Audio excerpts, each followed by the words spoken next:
Come on in. Come on in. Come on in. Now come on in. Now come. Sorry, y'all. Y'all know I'm weird. Whatever.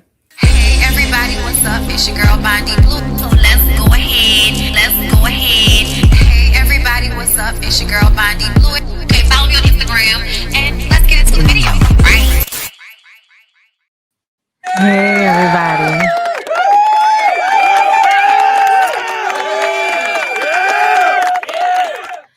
Hey, everybody. What's going on? It's your girl BondyBlue, and I am back for another BondyBlue show. Okay.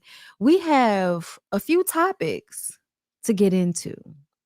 But before we get into it, you may have noticed my chat is subscriber only, and you would have had to be subscribed to me for 2 days in order for me to hear anything you're saying in my comments. And I'm going to try to, remember to do that every time I come up here, because baby, if you're not subscribed, I don't care what you have to say. If you're not from here, if you don't go here, then I don't care about your opinion. Child, I barely care about the people that subscribe. Okay, and that's no disrespect to y'all. I just can't care too much. When you do this job, you just can't care too much. And with everything that is taking place, I figured out that I can't just tap out, right? Trump got elected president. Things are about to go real wonky, just like they did the last time he was president. I was stressed out back then. In order to kind of blend this Black women, this is not our problem, with the fact that it is, and it doesn't matter how we try to say that shit on social media, we will probably be one of the first groups of people in some ways directly affected by this bullshit. I now have an exclusive tab for my stories that is called Dumb Shit. And that will be all of the political stuff. And we will do one political show, BondyBlue show, or the mosh posh of dumb shit. And we'll do one. And we'll get through it, child. We'll talk about it so you can know what's going on. Because a lot of y'all, I think, not y'all, not my people, but a lot of y'all, and especially not Black people. I want Black people to understand I'm not about to be in the comments arguing with other Black people about this Trump thing. Because essentially, most of y'all that are arguing on his behalf did not vote. And the other half of people that actually voted, we did not vote for him. So I'm not arguing with Black men or women that are defending Trump online, because you didn't vote anyway. Girl, you didn't vote anyway. Nobody cares. Okay. But I do feel like, because we are the at-risk group, the group that people love to keep in a lower, worker bee level in this hierarchy that we live in here in America. Because of that, these things are going to affect us whether you try to stick your head in the sand or not. And I feel like sticking your head in the sand is not going to fix this. I didn't think it was going to fix it the last time. That's why everybody that felt like, oh, we're screwed either way. I'm like, you think?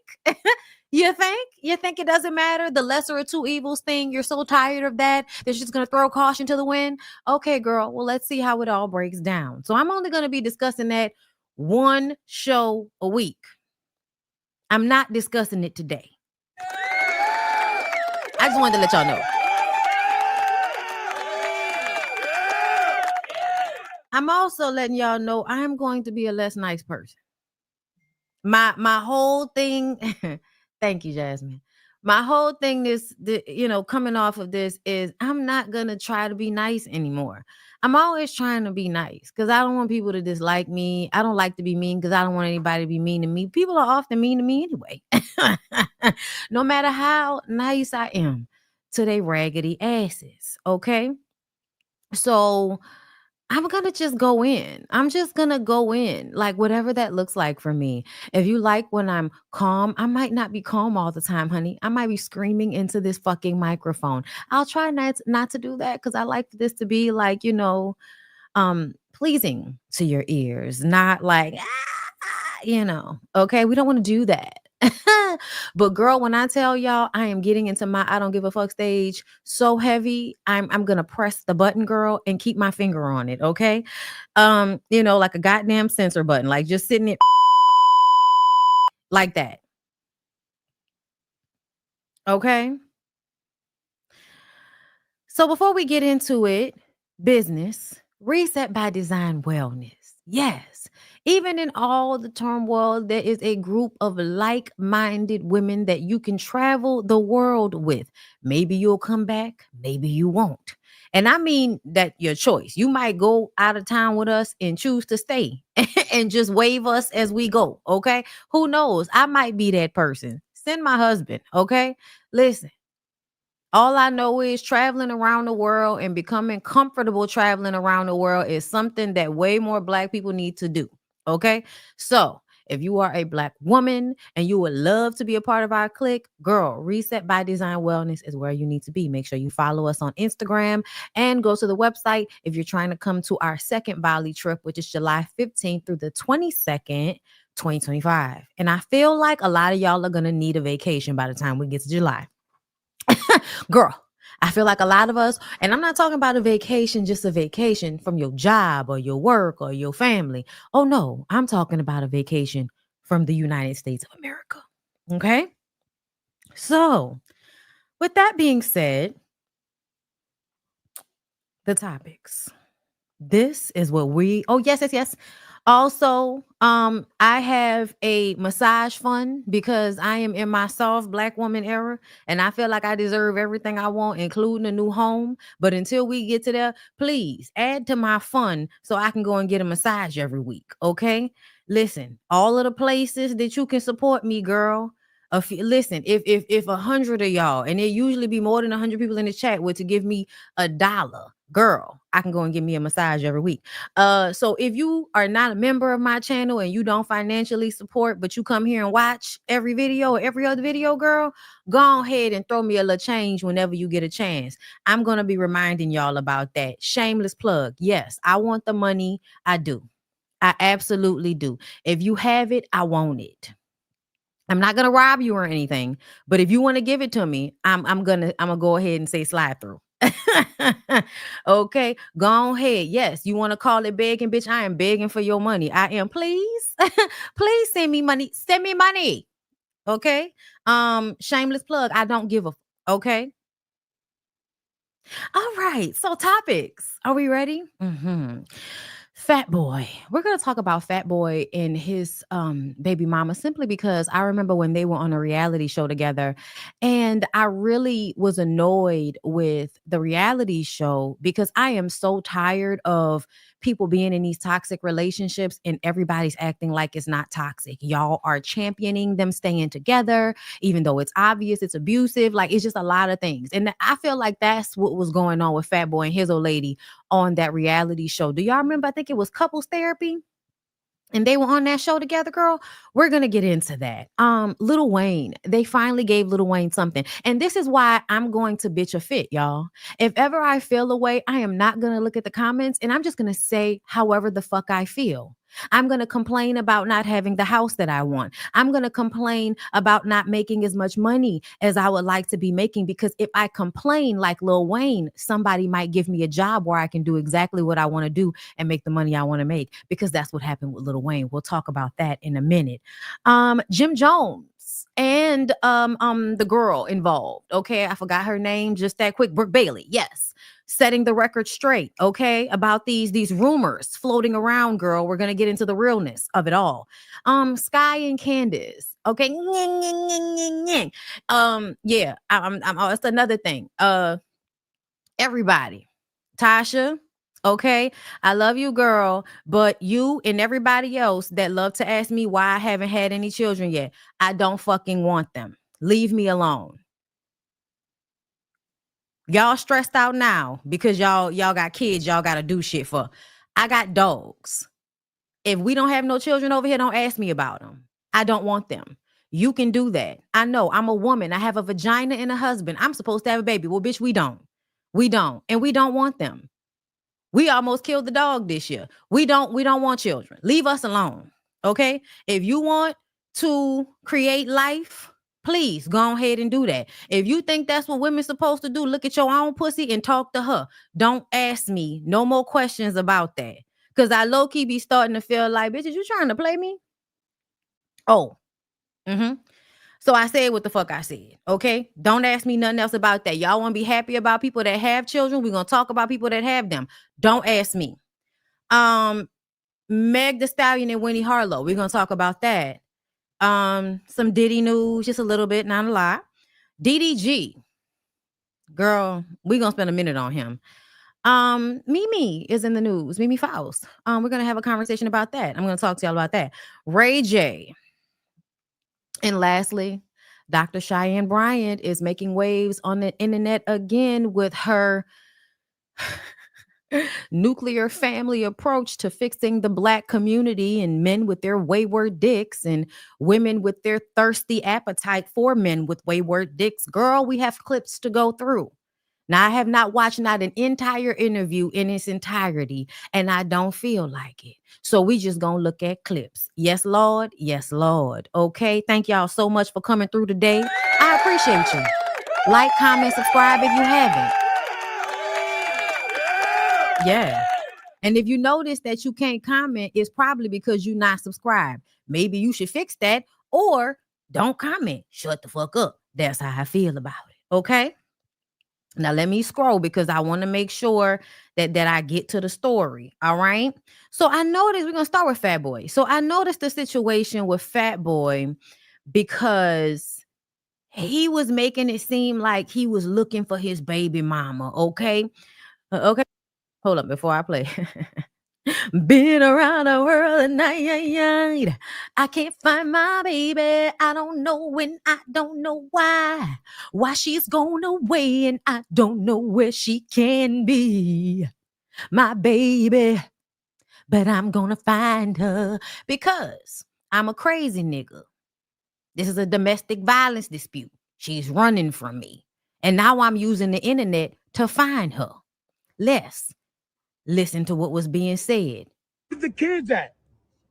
Oh, I love her where the kids at, nigga. Oh, I love her where the kids at, nigga. Let me tell you something. Before we even really get into it, I cannot stand a man that's not worrying about the child when you going out cheating on the baby mama. But as soon as you looking for the baby mama because she don't feel like being bothered with your disgusting ass, not all of a sudden where the kids at. You wasn't worrying about them fucking kids when you was going cheat on me. You wasn't worrying about them kids when you was going gambling and not answering your phone. You wasn't worrying about them kids when it meant keeping me safe and sound so that I could be a healthy mother for them. You ain't care about none of that. Don't ask me about these kids.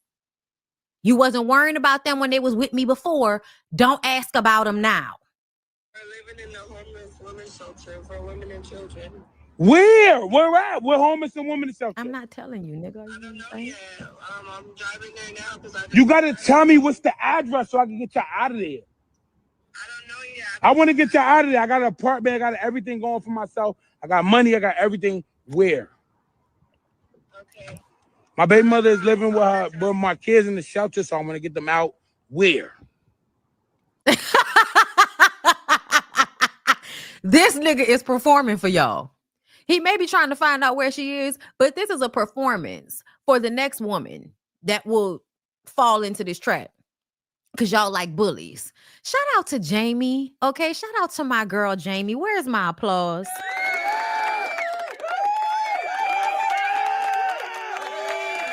Shout out to Jamie. Because Jamie just did a whole rise and fall documentary on the City Girls. And I posted it on my community page. So y'all need to go watch it after y'all done watching me.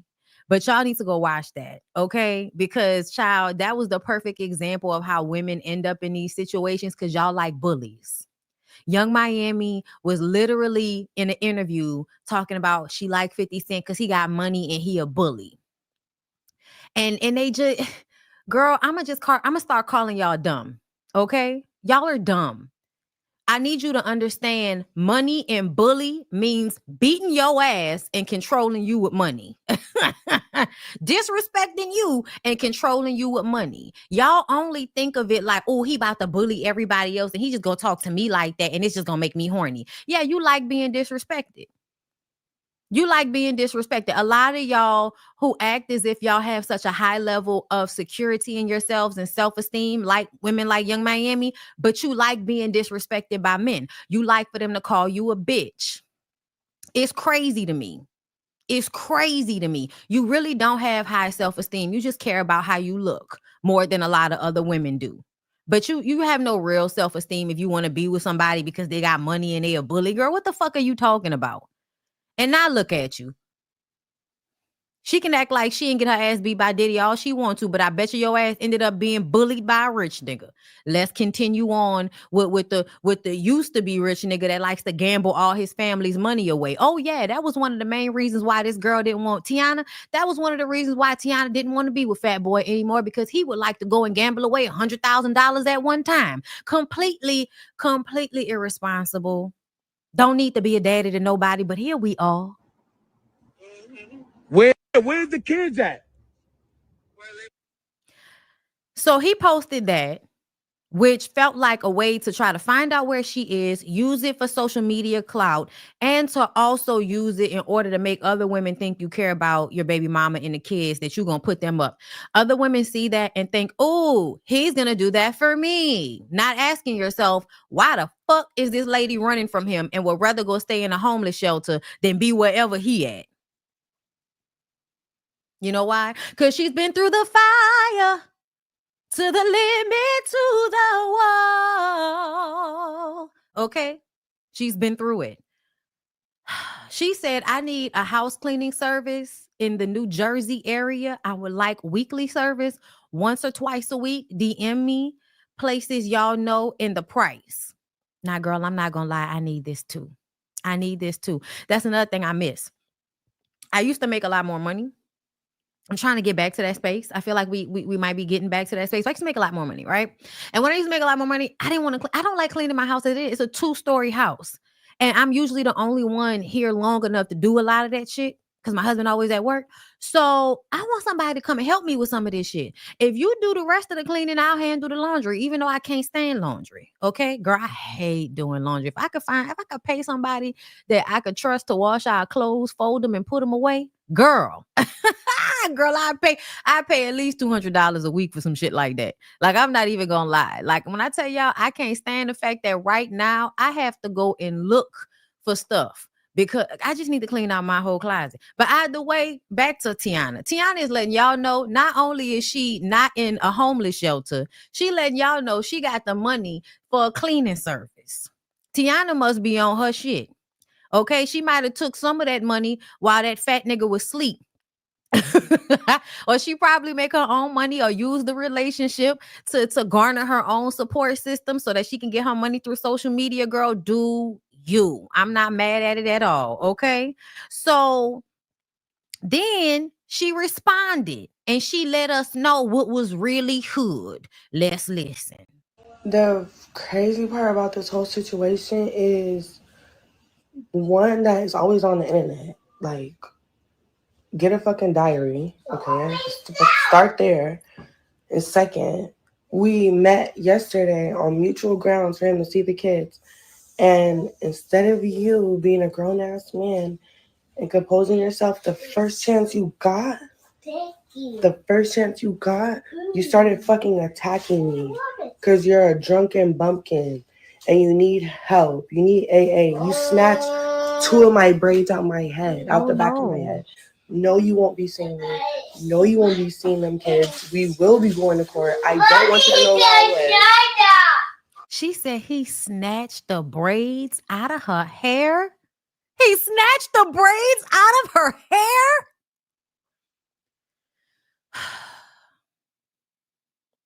I wish my husband was here right now because it's a reference. It's a movie reference. He punched the highlights out of her hair. That's what it sounds like. If y'all have ever seen Scott Pilgrim, literally, you punched the highlights out of her hair. Okay? I'm not going to tell you anything. I don't have to tell you anything. You're a fucking tyrant.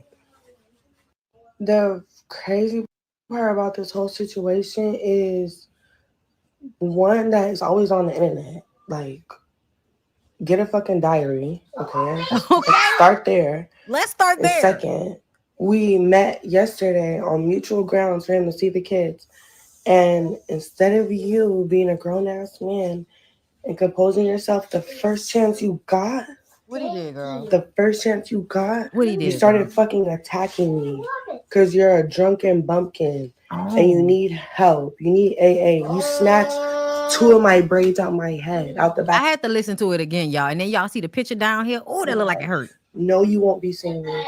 No, you won't be seeing them kids. And if I was in a shelter, the fact that you would try to expose that instead of really being concerned just shows your whole... Exactly. You wanted her to tell you on live where she was. What if somebody else wanted to go and harm the mother of your kid? I mean, you probably owe somebody some fucking money, fat boy. You have a gambling problem. What if somebody wanted to pull up on Tiana and the kids in order to say, hey, fat boy, we need our $10,000. You want your kid back? Like, what? You don't know? But not Young Miami, JT told y'all about these tight ass, po ass, raggedy ass, slow ass niggas. He's one of them. Bozo, the lumpy, limping clown. Ooh. Where's the kid? Lord. He said, shaking my head, it looked crazy on me, but my children mother keeping them away from me, living in a homeless shelter. Girl, I love when they say you keeping the kids away from. That's why I say it's your kids. We was doing the OLFP last week, and I said that those are your kids. Shout out to Erica De Niro. It's because as a woman, I feel like you almost died to bring those children into the world. Yeah, we know he fertilized the garden, but essentially, bitch, you are the garden. We can find shit anywhere. You are the garden. The shit is not responsible for the flowers, okay? The garden, okay? The garden is, all right? Those are your kids. They came out of your body. You almost died to bring them into this world. And most of the time, not all, but most of the time, the mother will care more than the father. And this is a prime example of that. Because what the fuck are you even talking about? You didn't care nothing about them kids when you knew where she was. Now that you don't have access to her, oh, she keeping the kids from me. Girl, I'm praying for y'all out there that have these types of situations with these. Okay, sitting up there asking me if I got kids, bitch. Don't worry about my coochie. We don't have to worry about a nigga blackmailing us with the remnants of our coochie, bitch. The fuck? Can you imagine? Pushing a whole baby out your coochie so a nigga could use it against you? I think not. Oh, girl, let's move on. Lil Wayne. Announcement, guys. Lil Wayne, yes, Wheezy F Baby. He's going to join Game Day Morning every week beginning next Sunday. But, look at him. You know, he's got a pretty famous lyric about lasagna, so can't wait to see you guys. Well, they're saying the rapper will join NFL Network as a weekly guest commentator on NFL Game Day Morning starting Sunday, November 17th. So this upcoming Sunday.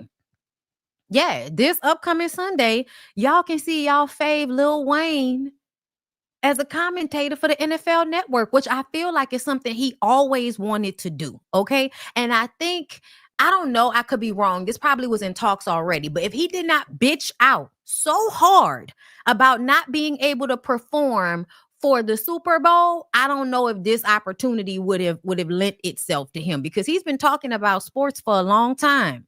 And we had yet to see any opportunity like this come about. But as soon as Wayne started bitching a fit about not performing at the Super Bowl, jobs out the yin yang. So that's why I said, I'm going to start bitching a fit. Okay? I hate my fucking bathroom. I want a new house. I want a new bathroom.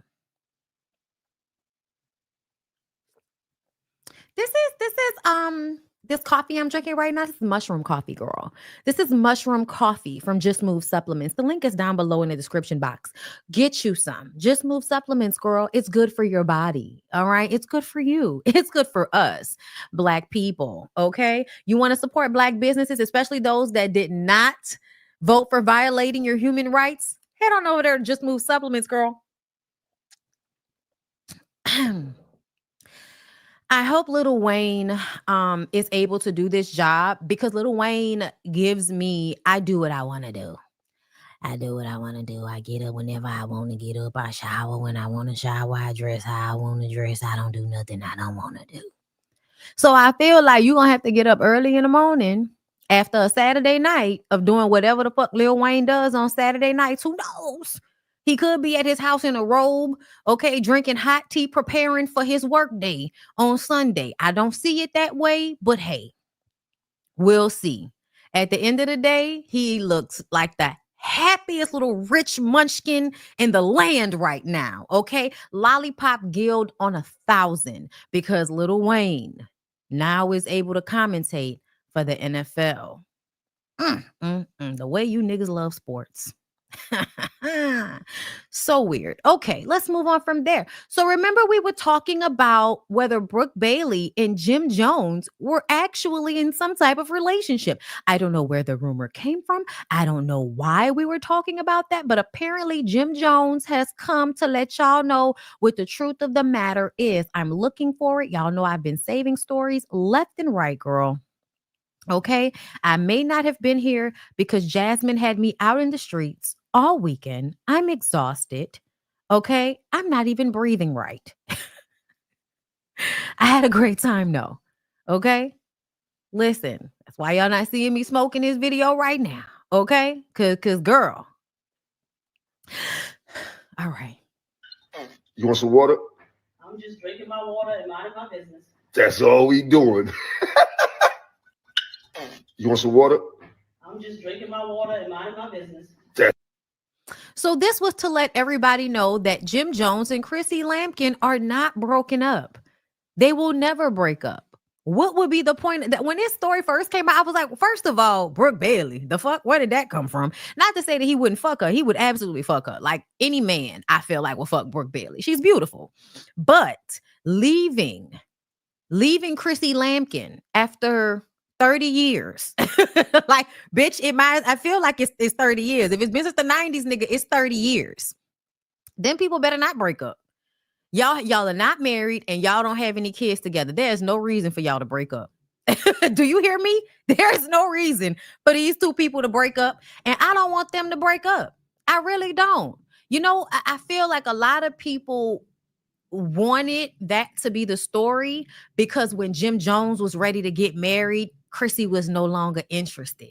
But once a woman gets down on one knee and proposes to you publicly in the 2000s, and you just kind of smile, take the ring, and never marry her, kind of like a pat her on the head situation, yeah, I'm never gonna fucking marry you again. I might stay with your ass sometimes. Because as we saw, at one point, she was living in Florida and he was living in New York. He had tax issues and problems with his housing and all of that. She was down there in Florida like, that doesn't have anything to do with me. I bet you that was the moment she was like, girl, I ain't never marrying that nigga. Child, you just better put me in the will.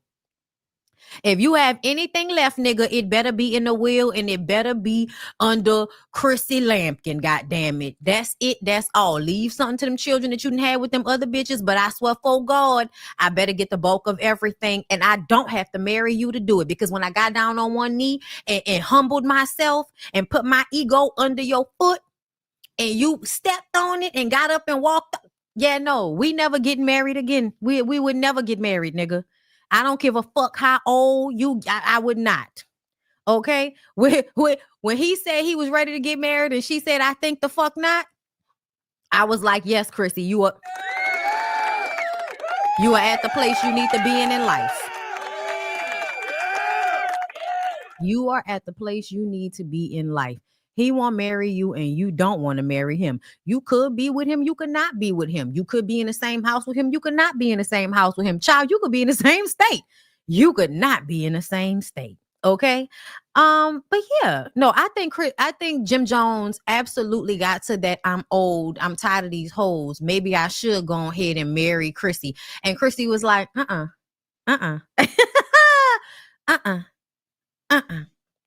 She asked him to marry her. B, where have you been? Please go and find season 2 or 3 of Love and Hip Hop New York. I think it's either on Paramount Plus, Hulu, maybe. I don't know. I think it's Paramount Plus.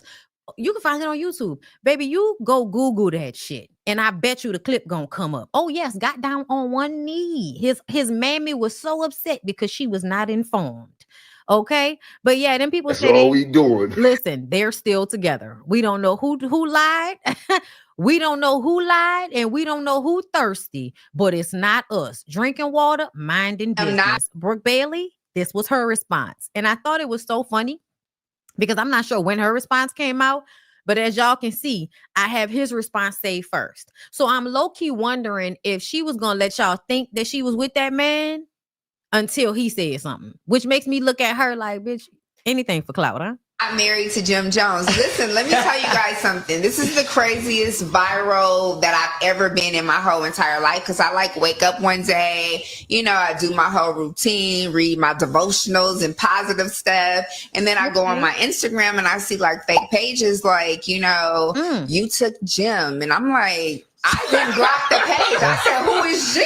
Because the bitch is single. So I'm like, what nigga did I do? You know what I'm saying?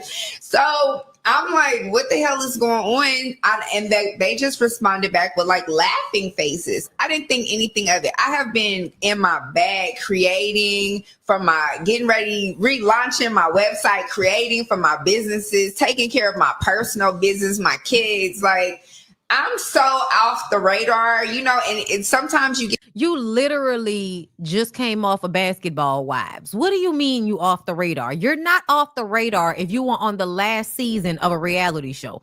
Girl, get to a point in your life where, well, this is where I have been for the last few weeks, where God just kind of set me. See, the last few weeks, that girl, that don't count.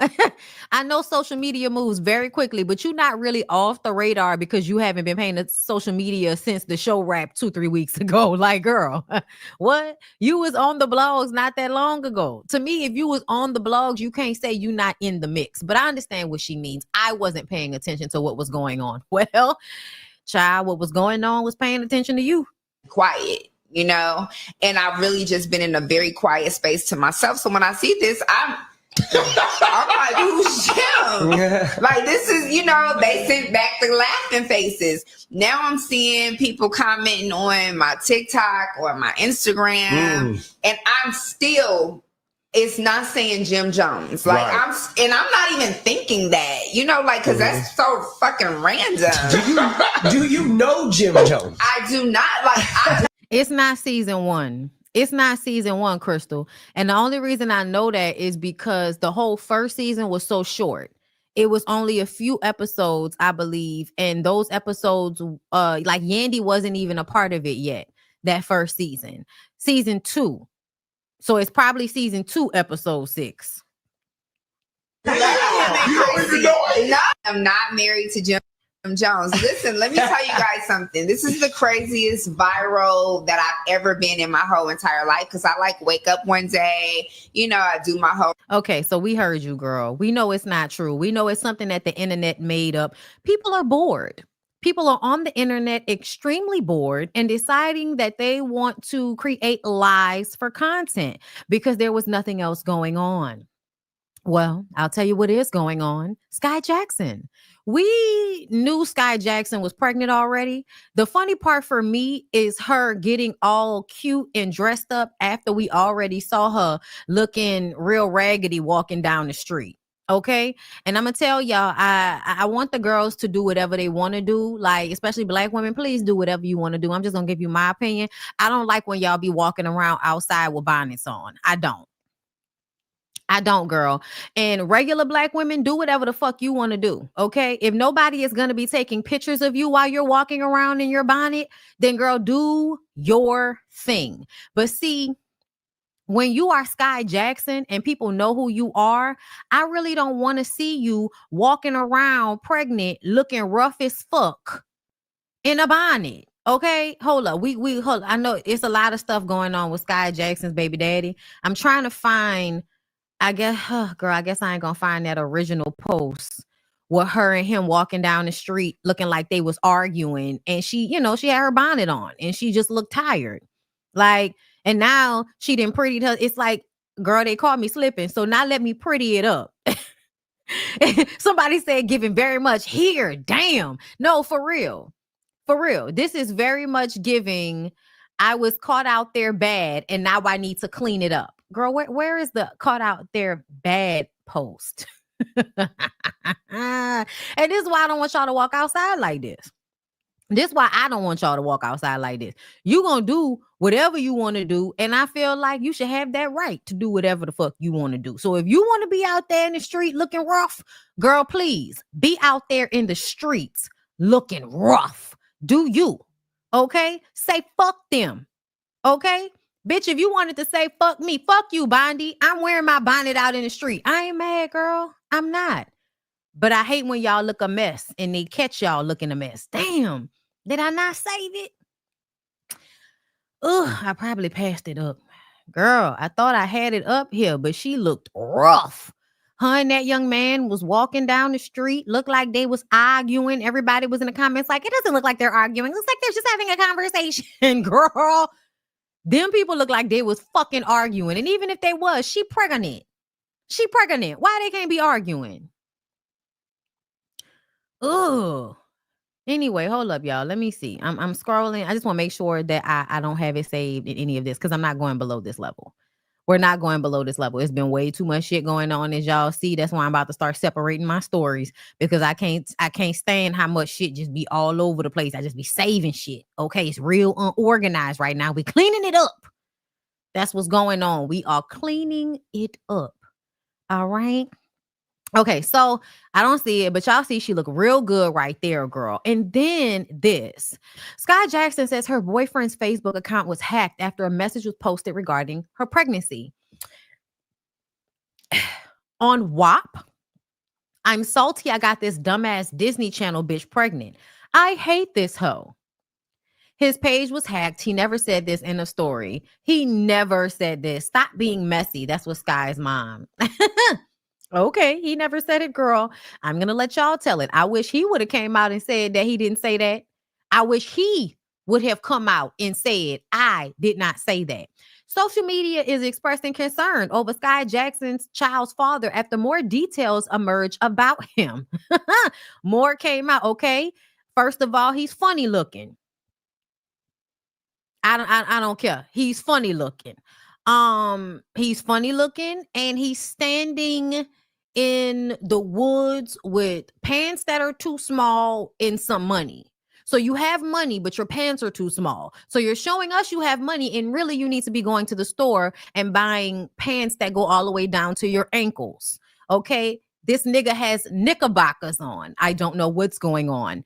Yerky, rich and violent, T4 life. Oh, certified tweaker. So gang life, drug life, maybe? It's giving gang and drug life, but I'm sure there's going to be somebody 22 in the comments telling me that I am deciphering and understanding this new nigga language in the wrong way. I'm sure. Let's see.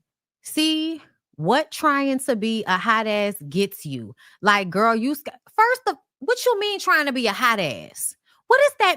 First of all, you sound like somebody's grandmama or old ass mama or old ass auntie. What you mean trying to be a hot ass? Was she not supposed to ever enter a relationship with somebody? Was she never supposed to want some dick? Like, let me understand what was supposed to happen. Y'all act like she was just out here fucking everybody for you to be calling somebody a hot ass. I don't like that. I don't like that. I don't. Like, girl, you Skai Jackson, you could have had you a fine Lil A-lister son with some money. Oh, A-lister. Oh, a fine Lil A-lister son. Girl, y'all niggas need to spell the words sometimes, okay? With some money. But you want a gutter snipe from the trench city of Ohio instead. Priorities out the window. Well, let me tell y'all a lot of times what this is. You think you know somebody, right? And this is what we learned with Keke Palmer. Okay? You think you know somebody based on their business acumen, how successful they've been, them being a Disney kid. You think you know them. But what you don't know is that their entire life, they've been having to prove their blackness. And a lot of times proving blackness to people means proving I'm street. So they go and find a man or a boy that is going to showcase the other side of them. Okay? Keke wanted to be lighter complected. She got Darius. Okay? Skai wanted to be she wanted to let y'all know how hood she is because she's little. And I'm sure people underestimate you, but she's a little spider monkey and she'll climb on your iron and get a hold of you and bite your shit off. Okay? But y'all don't know that.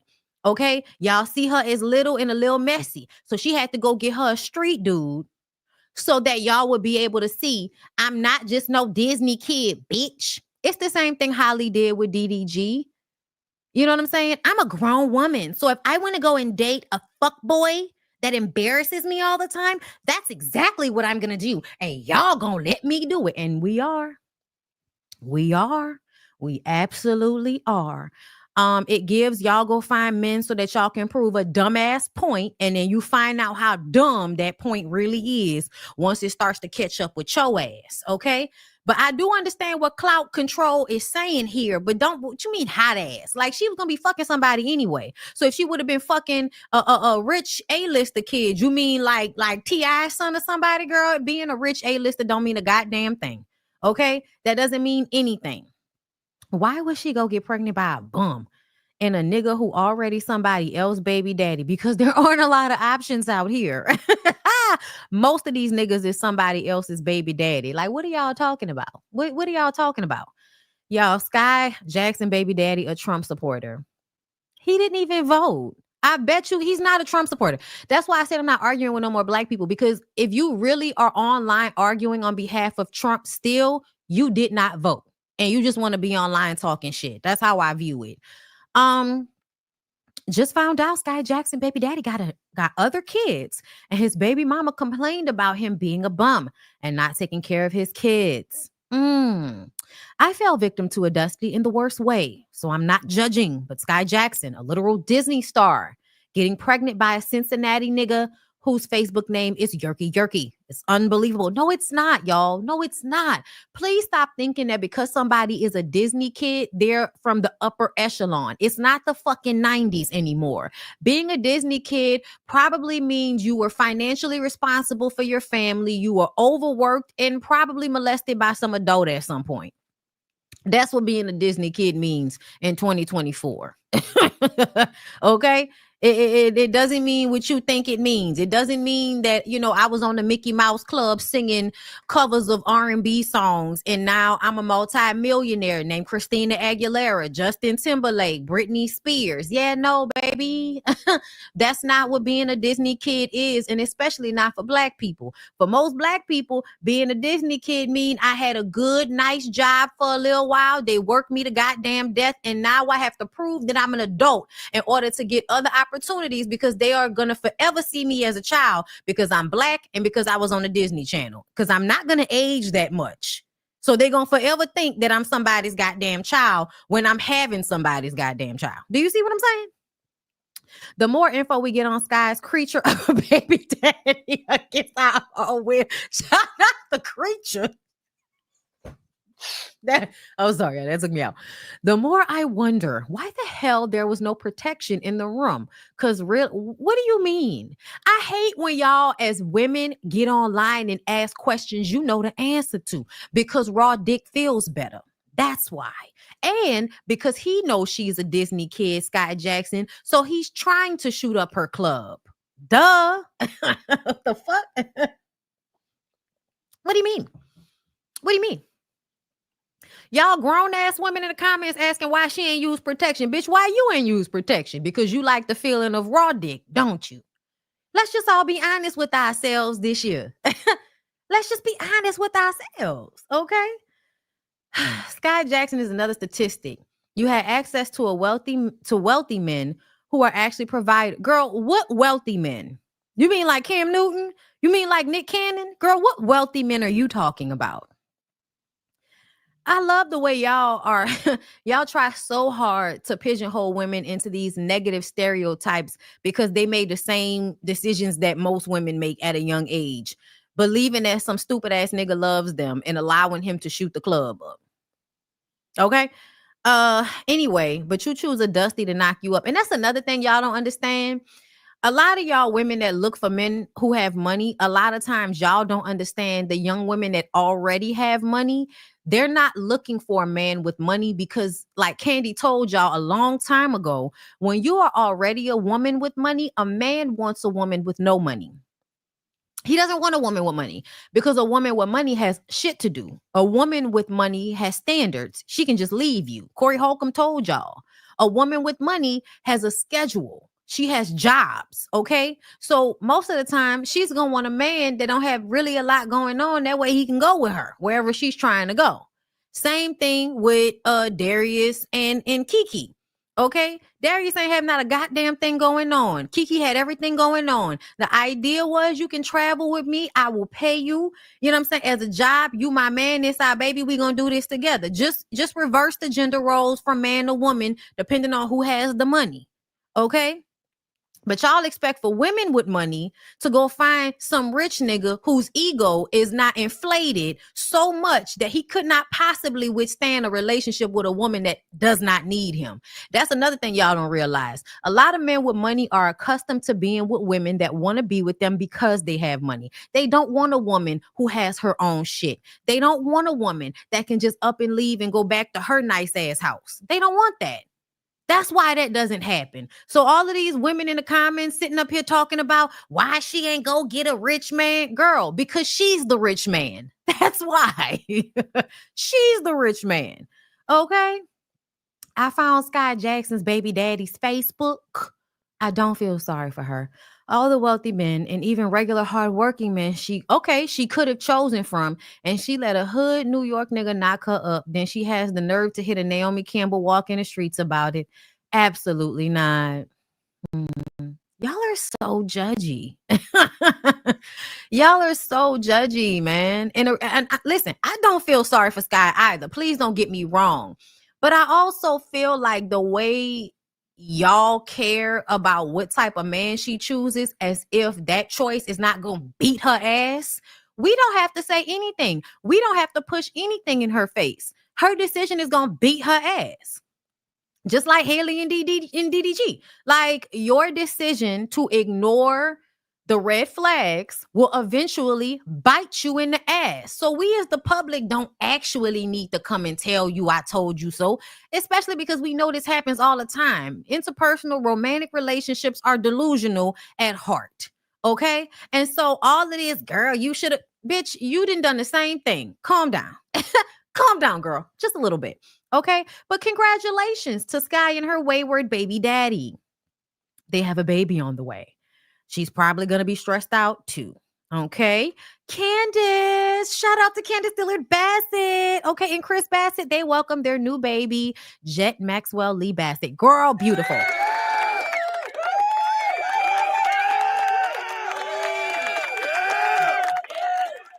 Yes. It's adorable. I don't know why when they do these, they always do like a white tee and jeans. I don't know why. I feel like I see it all the time, but I'm happy for Candice. I'm also happy that she was able to have a peaceful pregnancy. I hope that she had a peaceful pregnancy because we haven't heard a lot from her. And I'm sure now she'll come out. I'm sure she even said shit in the People magazine article that I did not read, but the pictures are beautiful. We already knew she had her baby a while back. Congratulations to them on having a healthy baby. I know how much she wanted this for herself, especially because her original reasons for being apprehensive were because of her relationship with her mom. Okay. So it feels like Candice has had to go through a lot of, fixing some inner shit in order to be a mother. And so I'm happy for her because that means that she had to get past a certain hard part in her life in order to get here. So I'm happy for Candice. Congratulations to Candice. Got it, T Hutch. I got it. I guess to me with the white background, I don't know. I feel you. But I don't know. Yeah, we could have done something a little bit better than this, but that's okay. I get it. That's what they do. All right, y'all. Congratulations to her. Let's take a quick little break so I can catch my breath, and we'll be right back. Anywhere you go, give it on. Anywhere you said, anywhere.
right, y'all. I hope y'all were able to donate to my I Need a Massage fund. Okay.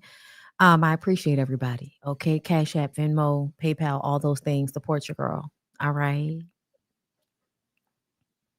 I'm begging. I am. Please, please, please. Girl, I don't give a fuck. Please, please, please. Thank you. All right. So let's go ahead and get into the Megan Thee Stallion, Winnie Harlow situation. The first time I heard about this, it was from Jason Lee. And just to be clear, I feel like I recently unsubscribed from him on YouTube when I saw the post, because I know that Jason Lee hates women, but specifically, he hates Megan Thee Stallion. And even though Jason Lee is what some colorist people might call a pretty gay boy, I think that sometimes men have a deep-rooted jealousy of women that flaunt their sexuality or their sexual prowess or their beauty, because you wish that you could be her. You wish you could be, big titties and ass, shaking it, everybody loving it, and you just giving them your ass to kiss. Because a lot of the times I feel like a lot of gay men have that attitude anyway. Like, bitch, I'm that girl, kiss my ass. But a lot of them don't really have the physical to go with it. It's just something they feel inside themselves. And I feel like everybody should be that delusional. They should.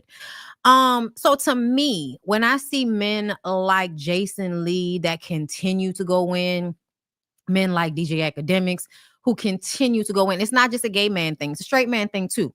You really, really are jealous and envious of the fact that she is able to be who she is, how she is, looking the way she does. You don't like it. It annoys you because you wish you could do it. And you can't because you're not a woman. And you're not perceived as someone that is naturally beautiful and sensual and sexual. You're a man. And so you don't have that same image, but that's the image you would like to obtain in order to coincide with the delusion you feel on the inside. You know what I'm saying? So when I see stories like this, I usually scroll past them because I don't want to feel your venom towards this woman in your commentary. I just don't. It doesn't jive with me. It's not on my frequency, bitch. But once the story started to make its rounds, I was like, okay, let's talk about it. So apparently, Jason Lee alleged that Megan Thee Stallion and Winnie Harlow got into a fight at Michael Rubin's all-white party. However, Lauren LaRosa has some additional details, and this is where things got interesting. Because if you let Jason tell it, this fight was Megan's fault. Megan just runs up on Winnie Harlow like, bitch, what you said, like that, But let's hear what Brown Girl Grinding said.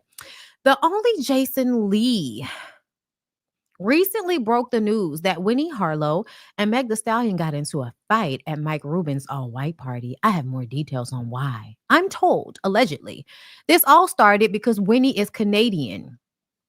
She posted something about Tory Lanez on social media in the midst of the Meg and Tory shooting trial stuff, which Meg allegedly took issue with. I'm told Winnie's alleged post, I tried to go back and find it and couldn't, wasn't aimed to be against Megan Thee Stallion at all, but was perceived that way. When Winnie allegedly realized the perception of the post, she deleted it. I'm told there was also an alleged short convo about the post where Meg at some point actually reached out to Winnie and Winnie apologized. Meg allegedly left Winnie on red and did not respond to the apology. Rubin party time comes. Meg and Winnie allegedly get into a verbal altercation. I'm told Meg allegedly approached Winnie about the post, but tons of people there broke it up before an actual fight could really happen. My person who was there alleges Meg was going off and yelling at Winnie, I should beat your ass. The end. I'll be discussing this more. Okay. She got in a fight with. So I could be wrong. But I really don't feel like Megan walked up to Winnie about this. And the reason why I say that is because I'm usually always on Megan's side. Girl, I don't give a fuck. Unfollow me. But to me, it just seems like so many people had something to say. There were so many people defending Tory Lanez. I don't feel like she has the time to walk up to every single person and have an interaction and a back and forth with them about whatever they may have said. I'm sure there were other people at Mike Rubin's party that also backed Tory Lanez publicly. And we don't have any story about her going up to them and saying anything. I'm sure there were other people. And it was only Winnie Harlow. It makes me feel like Winnie Harlow wanted to set the record straight, especially because she already apologized. So to me, Meg leaving you on red and then walking up to you in public seems like that doesn't make sense to me. Makes more sense. You apologize. She left you on red. I'm not fucking with Winnie Harlow. Winnie Harlow sees me at a party, comes over to clear the air. That's what I feel like probably happened. But again, I don't know. I'm not sure. I could be wrong. Either way, you should have never posted anything defending Tory Lanez. I don't give a fuck where you're from. I don't think anybody should ever be defending Tory Lanez because he has a history of violence. He's a convicted felon. He shouldn't have had a gun. He also got online after Megan was shot and decided to harass her and say that she was a liar, even though she hadn't really said anything yet. So to me, nobody should have been defending Tory Lanez. And if you were defending Tory Lanez, I think you're a fucking weirdo. All right, girl. But they said it wasn't a real fight. Like there were no pause.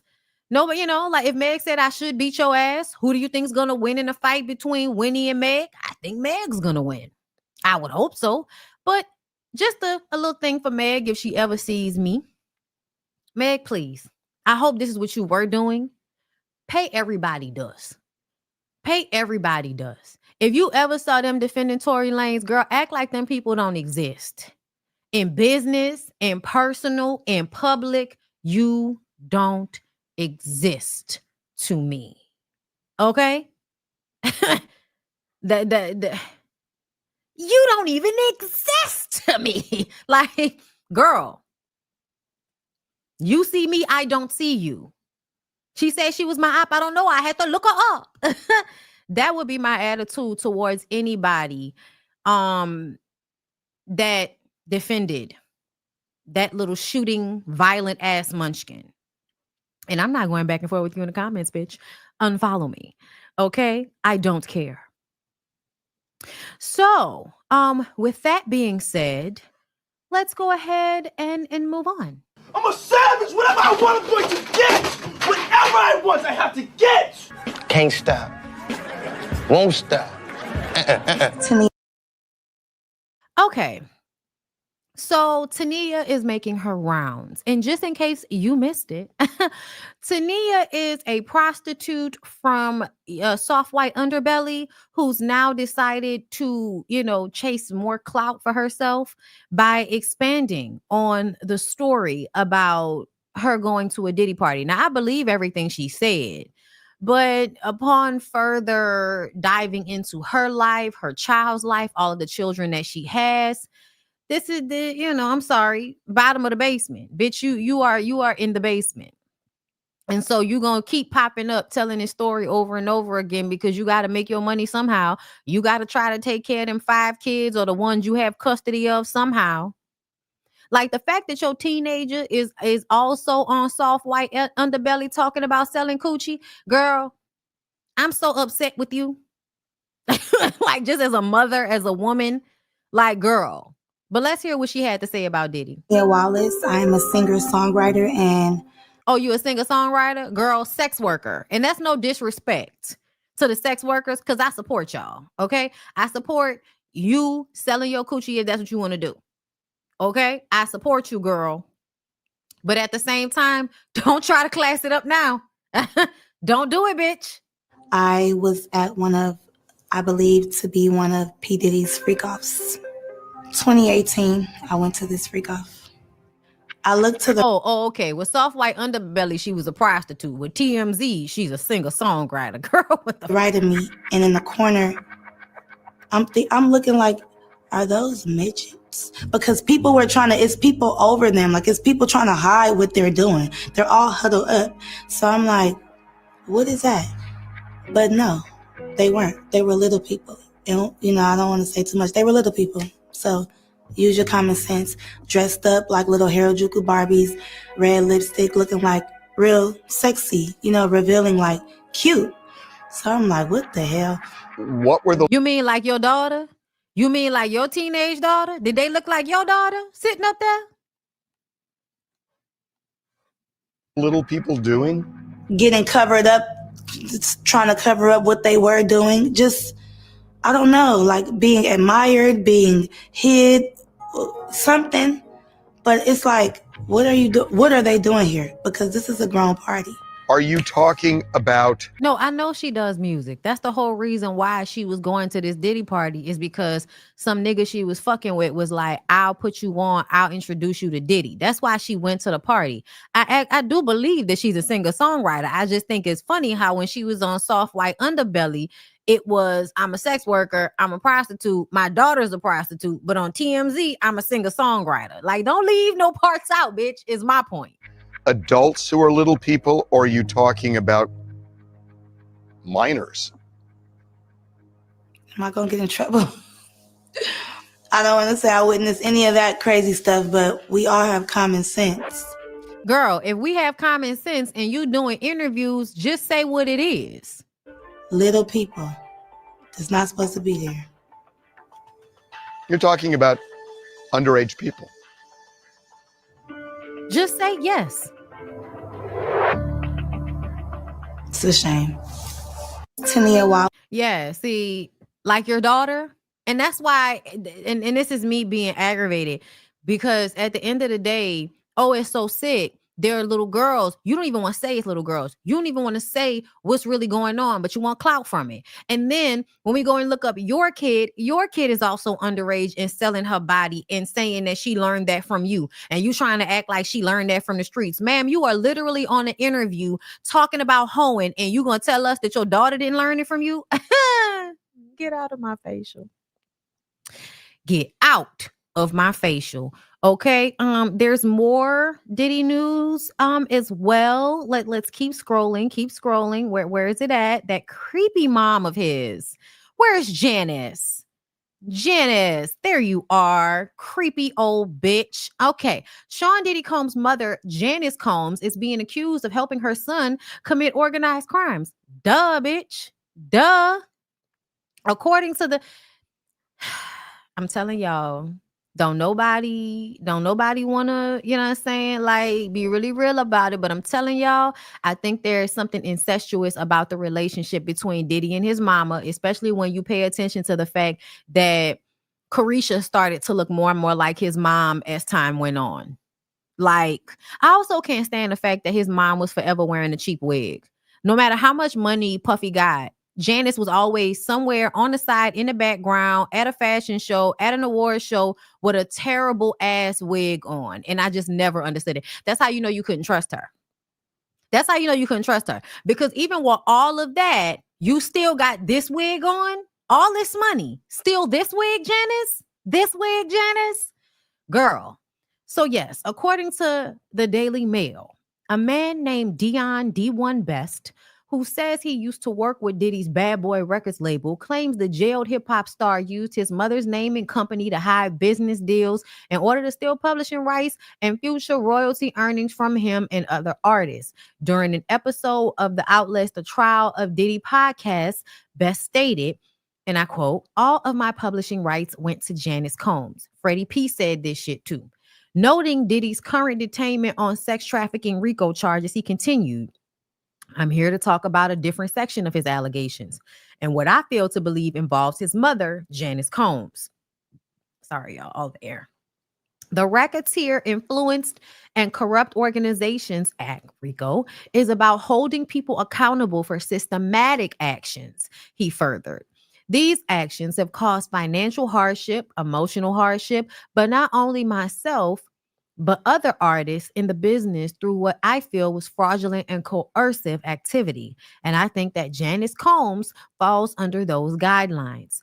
Best claims that he brought several musicians to help work on some of the label's biggest albums, including Biggie's 1999 platinum-selling project, Born Again. Instead of being compensated fairly for their work, however, Best claims Diddy organized the deals in a way that saw all the proceeds made from the music go to Janice.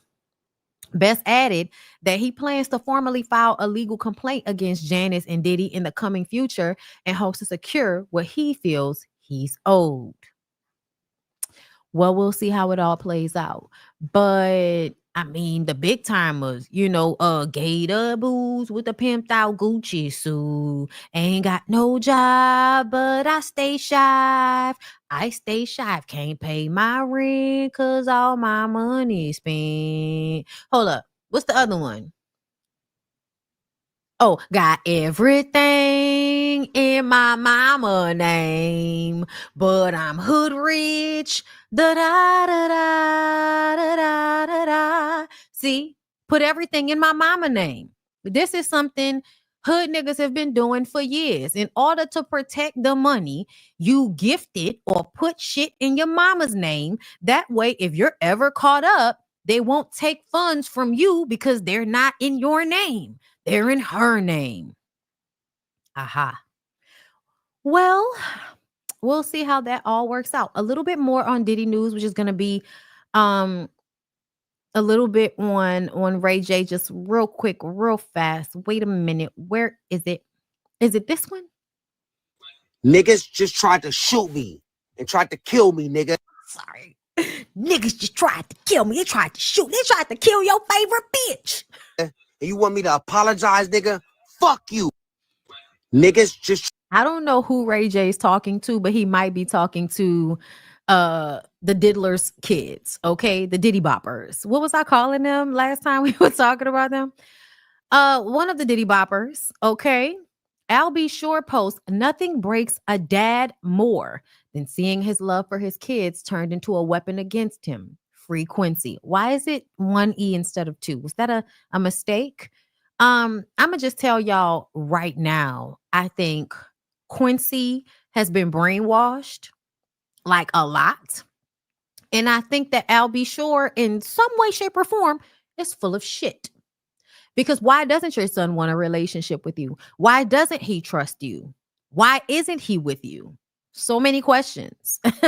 Okay, because you've been saying a lot about Diddy for a long time, and Quincy seems to feel like I don't really fuck with that nigga like that. Is the vibe that it gives. Looks like he's still sending messages to Quincy via Insta stories. I'll be sure to tell him since he blocked you. What? So he blocked him? That's sad. Not surprising. Brainwashing. Okay, brainwashing. And let's see, one more. Here we go. Hearing about artists paying victims to keep their name out of it. Do you know people who have had demands put upon them where they have paid off to keep this quiet? Here's what I do know. People do catch and kills all day.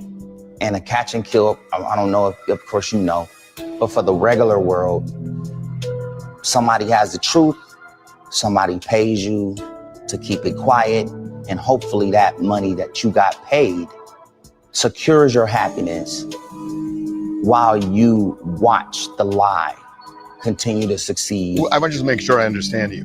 What you're saying is what? That you know people who have been approached by women, men, whatever, who have said, give me money and I won't talk? Here's the other way around that, Harvey. I'll give you money, please don't talk. You are a well-connected guy. Do you know that what you've just described, is that going on now? Yes. They want to talk to me. They want to talk to me about what happened to them. They call me. They feel like they can trust me. Wait a minute. Calling you for what? Calling you for what? Because they want to tell me about certain things that happened with them and Diddy. Ray, I want to make sure I understand this. This is the most confusing conversation. Are these high-profile people calling you because they've had some affiliation with Diddy that they don't want to come out and they think you might be the vessel for it coming out? Is that what you're saying? Yes, that's exactly what I'm saying. And I don't even know why I just said it, but I said it, so what? Now they gotta be mad. Come get me. Were they specific about? That's such cap. Because essentially, Ray J, you're not saying any names. You can say people are coming to you and for some reason they want to talk to you. Nah, it's giving you a go-between, Ray J. Let me tell y'all something. Ray J inserting himself in this Diddy situation, it just, to me, I could be wrong. I just feel like Ray J always wanted to be the party guy. He always wanted to make sure everybody was having a good time and getting secrets on people so that he can move throughout the industry. He's always been doing that. I just don't think people have been paying attention because he acts like such a clown. And this is another moment where he's acting like a clown. But essentially, what I do feel is that Ray J is trying to put himself in position in some way. I do. What they did with Diddy? I don't want to say. I think I said too much. Hearing about artists. So basically, what he's saying is that there are artists that are coming to him and it's like, okay, can you work this out like a middleman? It sounds like he's saying they come and talk to him as a middleman so that, hey, can you bring this or get somebody to talk to this person, pay them this hush money so they'll shut the fuck up about what happened. That's what this sounds like to me. He is definitely inserting himself, but I also feel as if, yeah, he's just as guilty. Please don't get me wrong. Like, he's been involved this entire time. That's why the Combs kids, the Combs men, the Didlets were upset with Ray J because Ray J has been at these parties. Ray J has been involved. And now you want to try to separate yourself from us and from our father. And it's because you want to take his place. You want to dethrone him. And I think that's what the energy really is about. So Ray J gets up here and does this clown shit. But as we've learned, we perceive it as clown shit. But there are some people that are taking him seriously. It's no different than Trump. To people who have common sense, it's clown shit. But to everybody else that doesn't, they're going to roll with it. Oh, he cares about Americans. Okay, girl. It's the same thing. They're no different if you ask me. Okay, just in different sectors of the business. And since we're talking about Ray J, let's go ahead and move on to Ray J and his issues with Jamal Bryant. I don't know where this came from. I don't know where Jamal Bryant is doing interviews, but apparently Ray J did an interview with Jamal Bryant and he doesn't want it to come out. And I feel like this is Ray J. We're gonna see. I'm gonna give you my opinion after we listen to what Jamal Bryant has to say, but let's hear. Yo, I got nothing but love for Pastor Bryant. Shout out to Jamal Bryant. Shout out to Von Alvarez. But if y'all play that interview, somebody getting snatched off the pulpit. Don't play the interview. It's not clear. It was out of bounds. This sounds like a threat. Me and Pastor Bryant need to talk because the way I was treated was dirty and illegal. And I don't like it. And I don't want nobody to play that fucking interview. I don't care if you from the church or not. Like be respectful and do people right. Doing you right is me not putting out an interview you already agreed to. See, yeah, we got an issue because I don't agree with that. Don't call people out their name and don't make people feel like they're not safe in a place where they... You just said he gonna get snatched off the pulpit. Now you talking about making people feel safe. Ray J, get it together. They thought they were safe. I'm telling you right now. I need a massage. I'm telling you right now, we need to work it out. Because if we don't, that's going to be a problem. Yo. Okay. It's going to be a problem. Okay. Now, where's Jamal Bryant's response? Here we go. Jamal Bryant responded, and he said, I was so grateful to recently interview one of the few mavericks of this generation. The Maverick? Listen, shout out to Living Single, okay? Ray J, who has been more than impactful in many different fields. It was both surprising and disheartening to wake up to unfounded threats and baseless accusations directed at me. As part of our commitment to honest dialogue, we ensured that specific comments with potential legal ramifications were edited out of the interview to safeguard the best interests of a brother beloved. What kind of stupid ass language is that? Best interest of a brother beloved. Get a beloved brother? Y'all, Ray J's girl, bye. Our Jamal Bryant podcast, oh, he has a podcast. Podcast mission is to foster authentic and constructive conversations with thought leaders. Ray J's a thought leader. And this episode was no exception. We are a live to tape production that ordinarily makes no edits. However, in the spirit of brotherhood, it was nixed with the agreement that no other adjustments would be made as the Jamal Bryant podcast, let's be clear, endeavors to be earnest and transparent on every episode. Though private agreements have now been brought into the public eye, I refuse to be embroiled in a battle that demeans our community and all that I stand for. I love my brother unconditionally, and I stand on my agreed promise. Grace and peace to you all. So what was the point of Ray J coming out and threatening you if you are now saying it was already nixed? Got nothing but love. Girl, I don't know what's going on, but it feels like the threats are being perceived as real. And so now we're not going to hear it. Now, I would be very surprised if they decided to just go ahead and release the podcast anyway. Now that they've gotten all of this drama behind it, people are going to want to see it. I'm very interested to hear what it is that Ray J said that he found incriminating, because you've said a lot of incriminating things as far as I'm concerned, but a lot of people don't pick it up. And that's what I'm saying. It feels like it was just promo. But at the same time, where's the interview then? I haven't seen it circulating, and I'm not going to go looking for it because I don't follow Jamal Bryant. But it does feel like promotion. It does feel like promotion for the interview. And I feel like, you know, if you were willing to go on TMZ and say shit, why wouldn't you go on this Black man's podcast and say shit?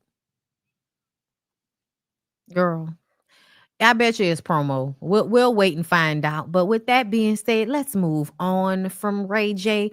Let's go ahead and get into the DDG of it all. Okay, so where would I like to start? So much has happened with DDG. I feel like I would like to start with he and Quavo, and then we can move on to he and Halle, whatever the little girl name is. Y'all heard what the fuck I said. Y'all know who I'm talking about. Okay.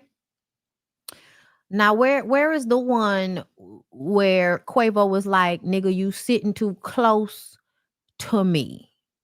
There was one like that. Quavo, oh, here it is. Here it is. Who you too close to? To what? Who you too close to? To y'all. To me? Like to us. Yeah. Ain't nobody beside you on the other side.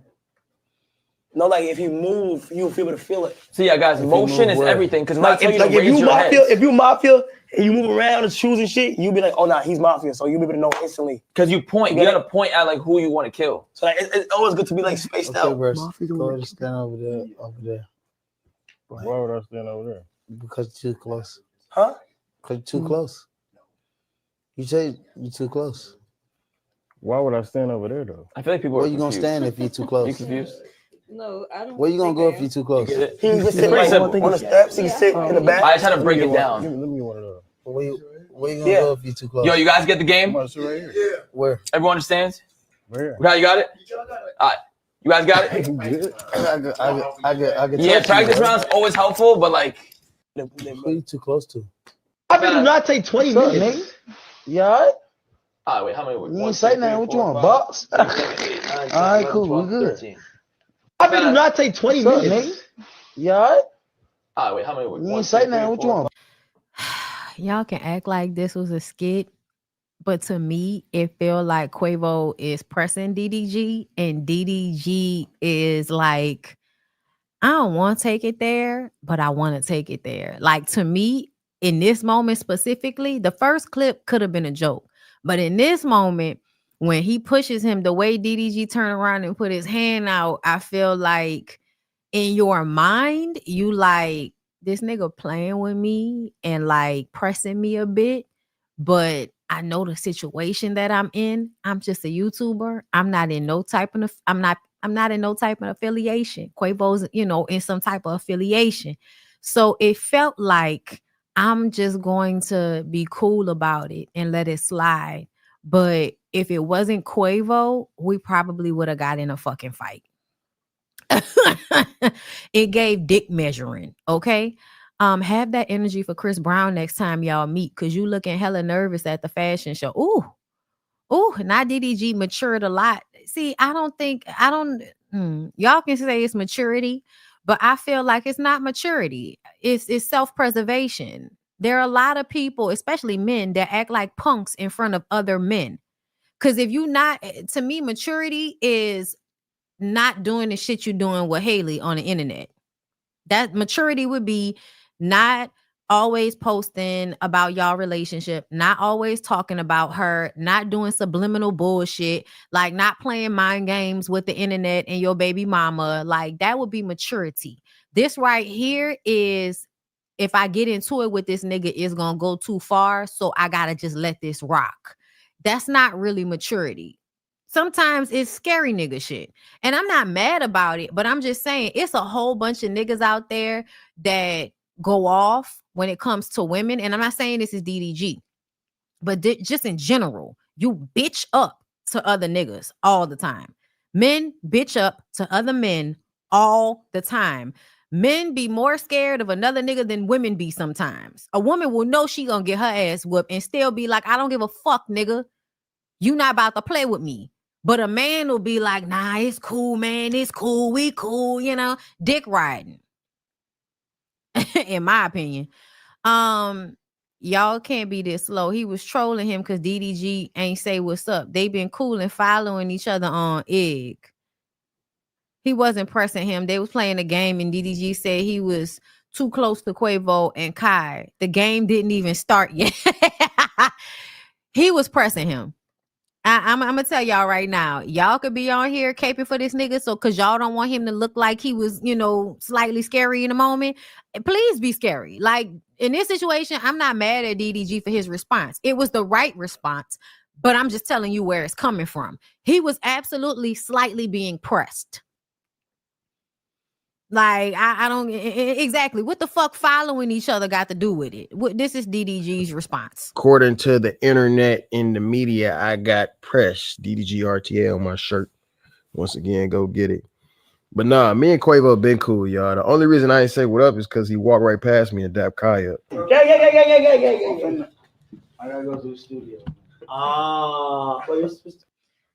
So it's not beef. But you didn't speak to him because he ain't speak to you. Nigga, you got pressed. Cut it out. And I hate to be that dude that go out his way to dap somebody up, But me and Quavo have been cool. You feel me? But he was obviously joking. Joking. Like, I feel like. Was he obviously joking, or was he not really paying you no mind and more so worried about Kai Sanat, and you felt the way? So when he sat down, you act like, I ain't speaking to that nigga neither. And then he like, nigga, you ain't speaking to me. And then you throw out your hand all nonchalant and shit. You can act like y'all just cool, but I feel like I read that situation right, and most of us did. That's just how I talk. People got different types of humor, but he was obviously playing. We cool, man. I don't. He wasn't playing. He was pressing you. He was laughing because he knew you wasn't gonna do shit. See why, and I don't see why y'all would think me and Quavo got beef off of this. It's not beef. I don't think it's beef. I think is niggas are rude and egotistical. That's what I think. It ain't got nothing to do with beef. He feel like, like he have to speak to you. Interaction, but I kind of just wanted to clear it up because I don't want nothing to look weird on the internet. Oh, okay, sure. Watch the context of the whole clip. You understand. People clip out of context for views or whatever. But I just had to clear it up. I'm gonna explain another part too. When he was talking about you should go sit over there. That was the only part I wouldn't understand it. But I'm gonna explain it right now. I'm gonna just continue the video. Put y'all back in there. All right. Welcome to the game of Mafia. By show of hands, how many of you guys have played this game before? 1, 2, 3, 4, 5, 6, 7, max. Okay, this is what we're gonna do. All right. There's 2 Mafia, 1 doctor. Is there only 1 woman here? 1 detective. The doctor can either save himself or he can save one of you guys randomly. The game is very, very simple. Once you start playing, I promise it's really fun. Because we can't. Like, yeah, because you can feel movement. So if you know somebody moving around, you might know that they're way too close to. Watch the context of the whole clip. Who are you too close to? What? Who are you too close to? To y'all. To me? Like to us. To me, it sounds like DDG was saying we too close. He was talking about the game. Quavo is acting like a bitch, and it's like, and I'm saying he acting like a bitch because you being humbuggish. You being humbuggish. What you mean? Well, you saying that, go over there. Like, he was trying to press you, son. Like, he was trying to play you on some slick shit. He was. And you can act confused about that all you want to. Like, no. I'm not confused. I'm not confused. That nigga pressed you. And that's just what it is. To me, if y'all feel like women emasculate men all the time just by simply being, I don't know how y'all feel like this wasn't that. He absolutely emasculated you. But you gonna get online and act like y'all cool in order to make it seem like that's not what happened, but then also say you was confused at a moment because you didn't understand why he was telling you to move. Because, nigga. Because he was trying to make issue with you. Child, he might want your old lady for all we know. Okay? He might want your old lady for all we know. But either way, yeah, no, that was, y'all not cool. Y'all not cool. Quavo was acting like a bitch, and DDG was acting like somebody that don't want no issues with this bitch ass nigga. And I'm not mad at DDG. I think he handled this situation appropriately. But another thing, you don't have to come up behind it and clean it up. Like, I get as a YouTuber, somebody on social media, you always want to come behind something and clean it up. But don't come behind it to clean it up and tell us it's not what we saw when we know what the fuck we saw. Like, you too good at gaslighting people. Cut it out. Cut it out. And it could have just been some scheme shit because y'all know they will feign conflict so that some shit can blow up on social media. They good for that. But either way, if you gonna let that nigga, play in your face like that, that's your business. That's your business. I don't really care. So let's go ahead and move. That's just my opinion on it. You can feel how you want to feel. Comment down below. Let me know. We're about to move on. So let's get into the DDG Halle of it all. Okay. Now we've already discussed this last week. So DDG takes the baby to Kai Cenat's. Apparently he likes going over to Kai's house and chilling over there by him, I guess. And this is it. Yeah. Who that? So he playing, got the baby. Okay. They said the father instinct started kicking in. They should have been kicked in before that. Okay. But either way, Halle just basically told y'all, hold up. Because y'all was eating her ass up. She said, hi, everyone. Just so you know, I am out of town and I don't approve of my baby being on the stream tonight. I wasn't told or notified, and I'm extremely upset to have my baby in front of millions of people. I am his mother and protector and saddened that she wasn't informed. Girl, you had a baby with a streamer. What's your point? What is your point? I know who I had a baby with, bitch. That doesn't mean that he can do things like that. Put my baby on Kai Cenat's live without having a conversation with me first. He didn't tell me. That's the problem. So instead of you talking to your child's father about this, you felt the dire need to tell us what exactly are we to do with this information. I don't know, but like y'all said, he is a streamer. He put everything online. So I guess she felt like I'm going to put the shit online too. What Halle Bailey tried to do to DDG, nasty work. Really? I love when you niggas take words that women use normally to describe ain't shit ass niggas and use it against the women simply for saying what she said. She understands how hated he is by her fan base and tried to weaponize that. He also understands that she has postpartum and the way people respond to women on the internet and the way people like to come and defend DDG. I didn't even know who the nigga was, and I had people in my comments crashing out because I had negative commentary about him. Then tried to use postpartum as the icing on the DDG slander. Oh, we need to slander him. I hate you people. So Halle then removes her Instagram, but then comes back at some point. Y'all felt like she was trying to weaponize her fan base. I feel like it was, this is not what I wanted. I'm flipping the fuck out. And you won't put everything online. So I'm going to put it online that I disagree with what you're doing. Because to be very clear, for the longest, she wasn't saying shit. For the longest, DDG has been doing things that Halle asked him not to do, and she just won't say anything online about it. This was the first time that she let us know she was not happy with something he was doing as it pertains to posting their baby. Now, those of us with sense have been saying that shit ever since she was pregnant, that she wanted to hide her pregnancy, and he kept putting it on blast for clout, and that was fucked up. I was saying that. Y'all was arguing with me about it. They've had the baby and now it's coming out. She's upset because he continues to put their baby out there on the internet in a way that she's uncomfortable with. Now, do I really care? No, because Halle, when we was trying to tell you, you was gaslighting and playing in our fucking face too. So now you just got to deal with having an ignorant, clout chasing ass baby daddy that cares more about, you know, clout and people seeing him as a good guy and all of that shit. He cares more about that than he does about retaining your peace. He comes out, he defends her. That makes him look good to y'all, not to me. Because if you really cared, you wouldn't have put her in the situation in the first place. You would have informed her or asked her or not put her baby on a live that she didn't feel comfortable with the baby being on. Okay? But instead, you did it anyway. So for me, I feel like you don't really give a fuck about whether that lady is stressed out or not. Okay? Hold up. Was there something else? Because I feel like there was something else that happened. Here it is. Okay. So this is more of him continuing to run his mouth.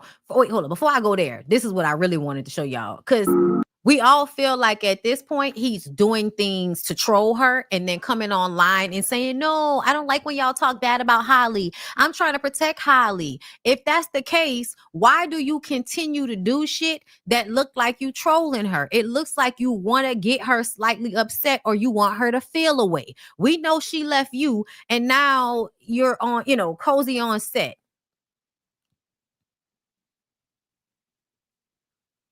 Right. So this wasn't meant to look like you got a new woman.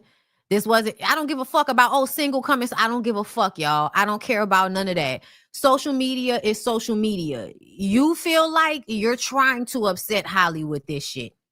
People say something about it, so you make content out of it. Now you coming to us telling us that that's not what it is. But how did I feel starting my own family? It was very, very surreal. I told y'all through the entire process, I was there through the entire process.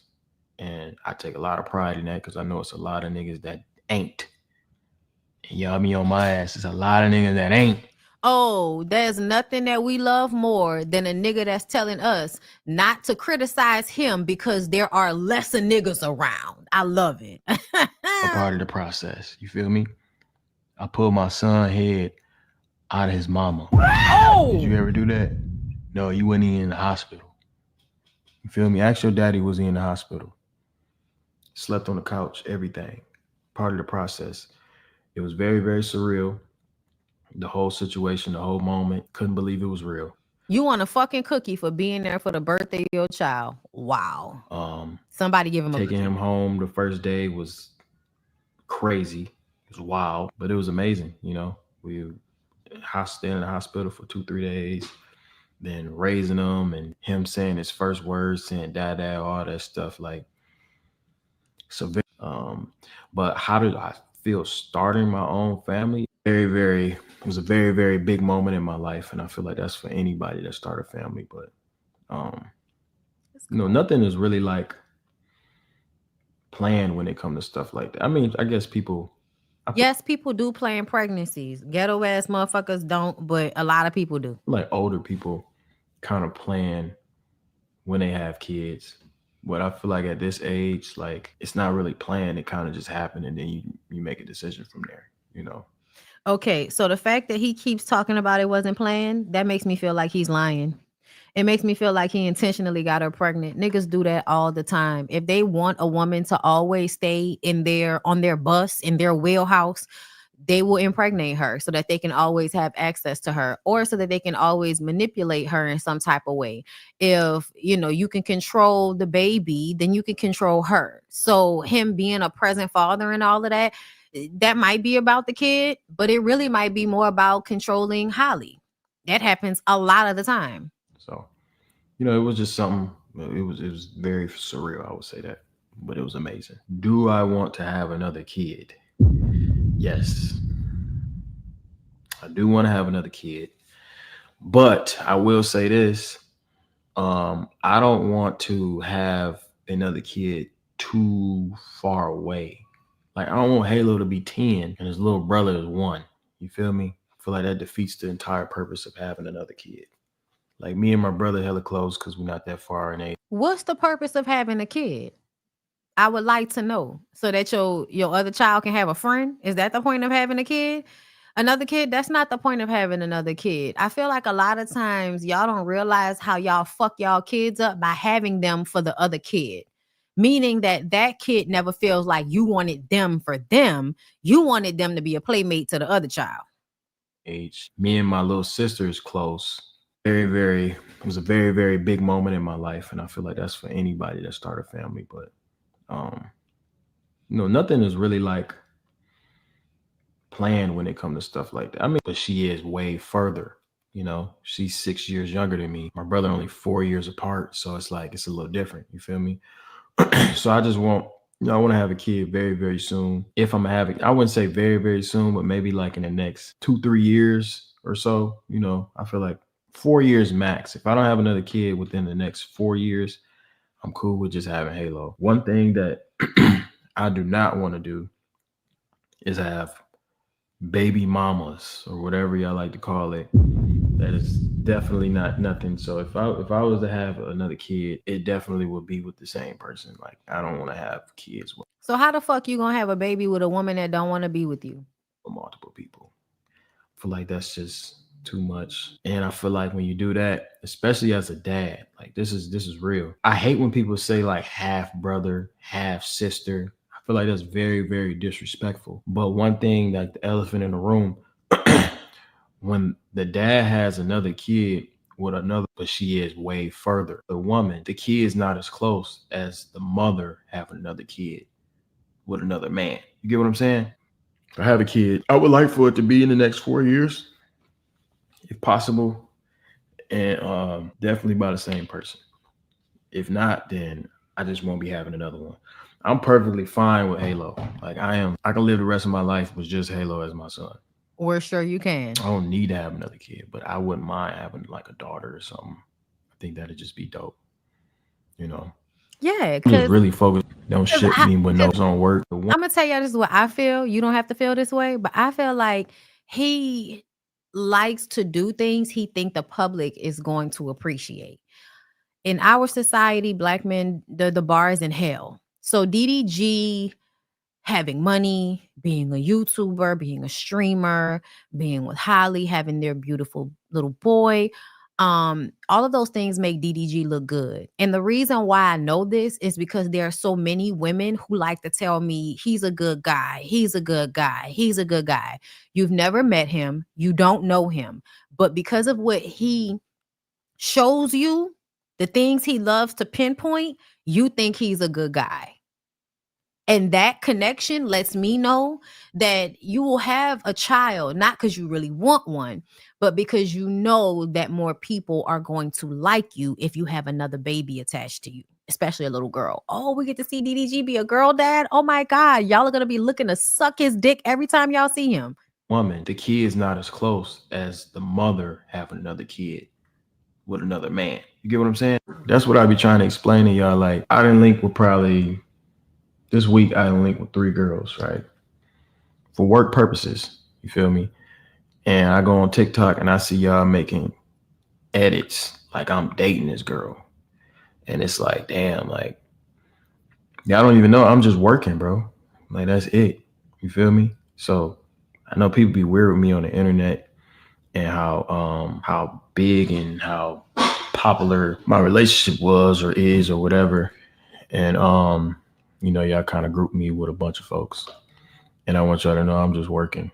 You know, that's really all I'm doing. I'm just working, grinding, trying to get this song out, trying to make it. You know, I've been putting a lot of time and effort and thought into myself, and it's been working, you know. So that's all I'm doing. Yeah, I'm just working.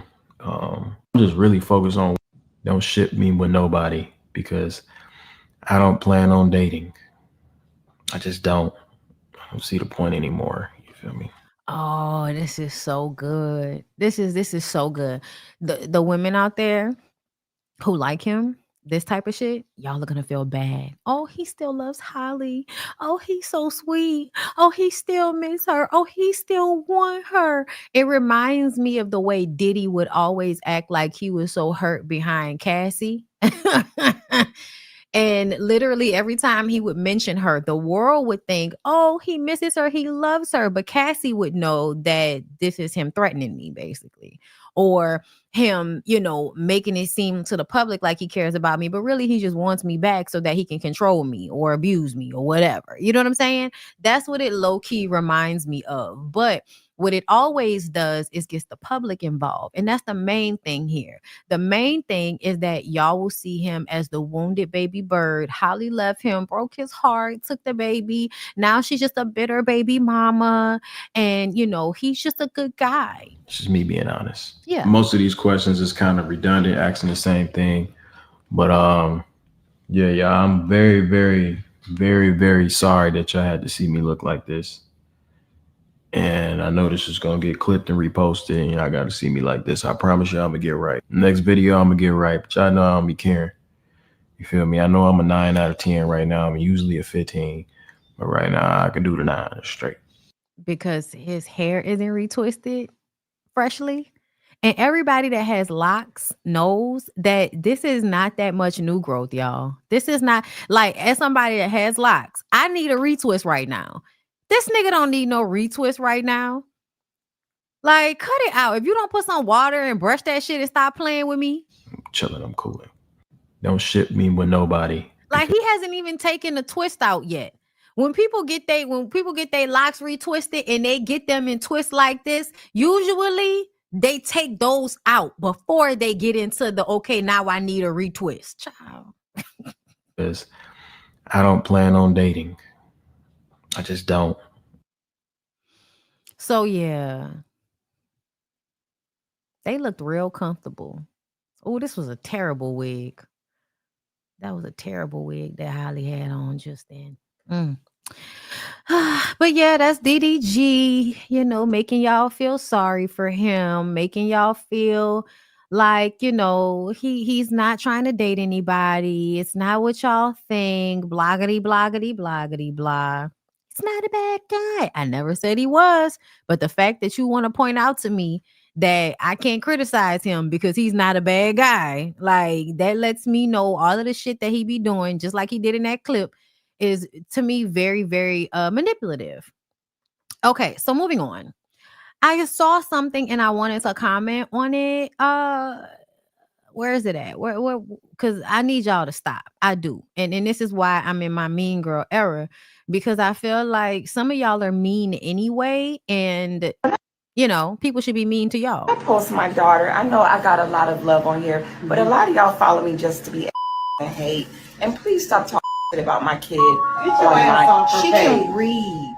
So when y'all say hurtful things, she sees that. She's a child. She's 14 years old. You would not like it if someone said hurtful things about your child. So please stop doing that. Better. Please. We all Black people in a trying time. We got to do better by our own. Right. So, and especially don't with the kids. She's not an adult. She's 14 years old. So if you got something negative to say, just keep scrolling. You ain't got to sit there and take your time and type hateful shit about my daughter. Like, that's whack. For real. That's don't do that. Because you wouldn't like it if someone did that to yours. All right, I'm out. When I post my Okay. So I feel like Mimi is being too nice. Mimi is being too nice. I do think that Mimi Faust's daughter is in her like awkward stage, which is always so adorable when they're in the awkward stage because you know they're gonna bust out, right? Like I don't care what y'all talking about. When this little girl becomes an adult, I think she's gonna be like a beautiful woman. I do. Y'all thinking that y'all should be making comments about how a child looks. I am really annoyed that the neighborhood talk decided to cover y'all's names. That bitch. Like I should be able to click on your name and go to your page and see what you look like. I should be able to go to your page and see what your children look like. So the neighborhood talk decided they wanted to black people's names out. Somebody else didn't do that. I forgot what blog it was, but there was another blog that did not black out the name. And so I was able to go to the person's page. And of course, in true I talk shit, but I'm scary. It's a private page, having ass bitch.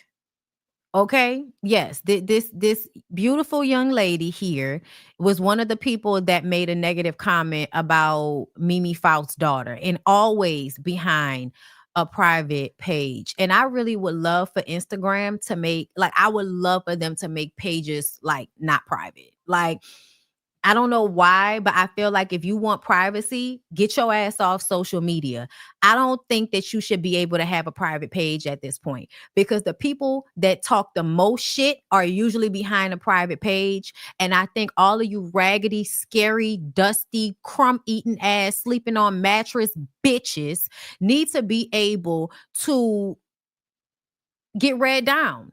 Read all up and down your page. If you want to get in the comments and talk slick about somebody's 14-year-old child, I should be able to go to your Instagram and see your titties and ass posted all over your page, looking for somebody to pay for your raggedy, dry ass pussy, because that's what a lot of you hoes be on Instagram. As soon as I click on your Instagram, it's your titties and your ass all in somebody's fucking face like you selling coochie that nobody wants to buy. But it really works on my nerves when y'all talk heavy shit from these private pages. And y'all do it a lot to me. I mean, when I tell y'all, most of the time, people that talk shit to me are people that are talking shit to me from fake pages and people that are talking shit to me from private pages. I think another thing that I'm going to start doing is that those of y'all that like to come and talk shit to me in comments, listen, because I know it's like almost 1,900 of y'all in here. So there has to be people in here that don't like me, but like to watch me. And you hear what I say, you either like it or you don't like it, but you look for an opportunity to come and try to argue with me in comments behind your fake page. So I just want you to know that I'm probably going to start a segment where I bring your raggedy ass up on my screen and see who gives a fuck enough to come and follow you, let you approve the follow so that they can tell you nasty things on your page, since that's what you like to do.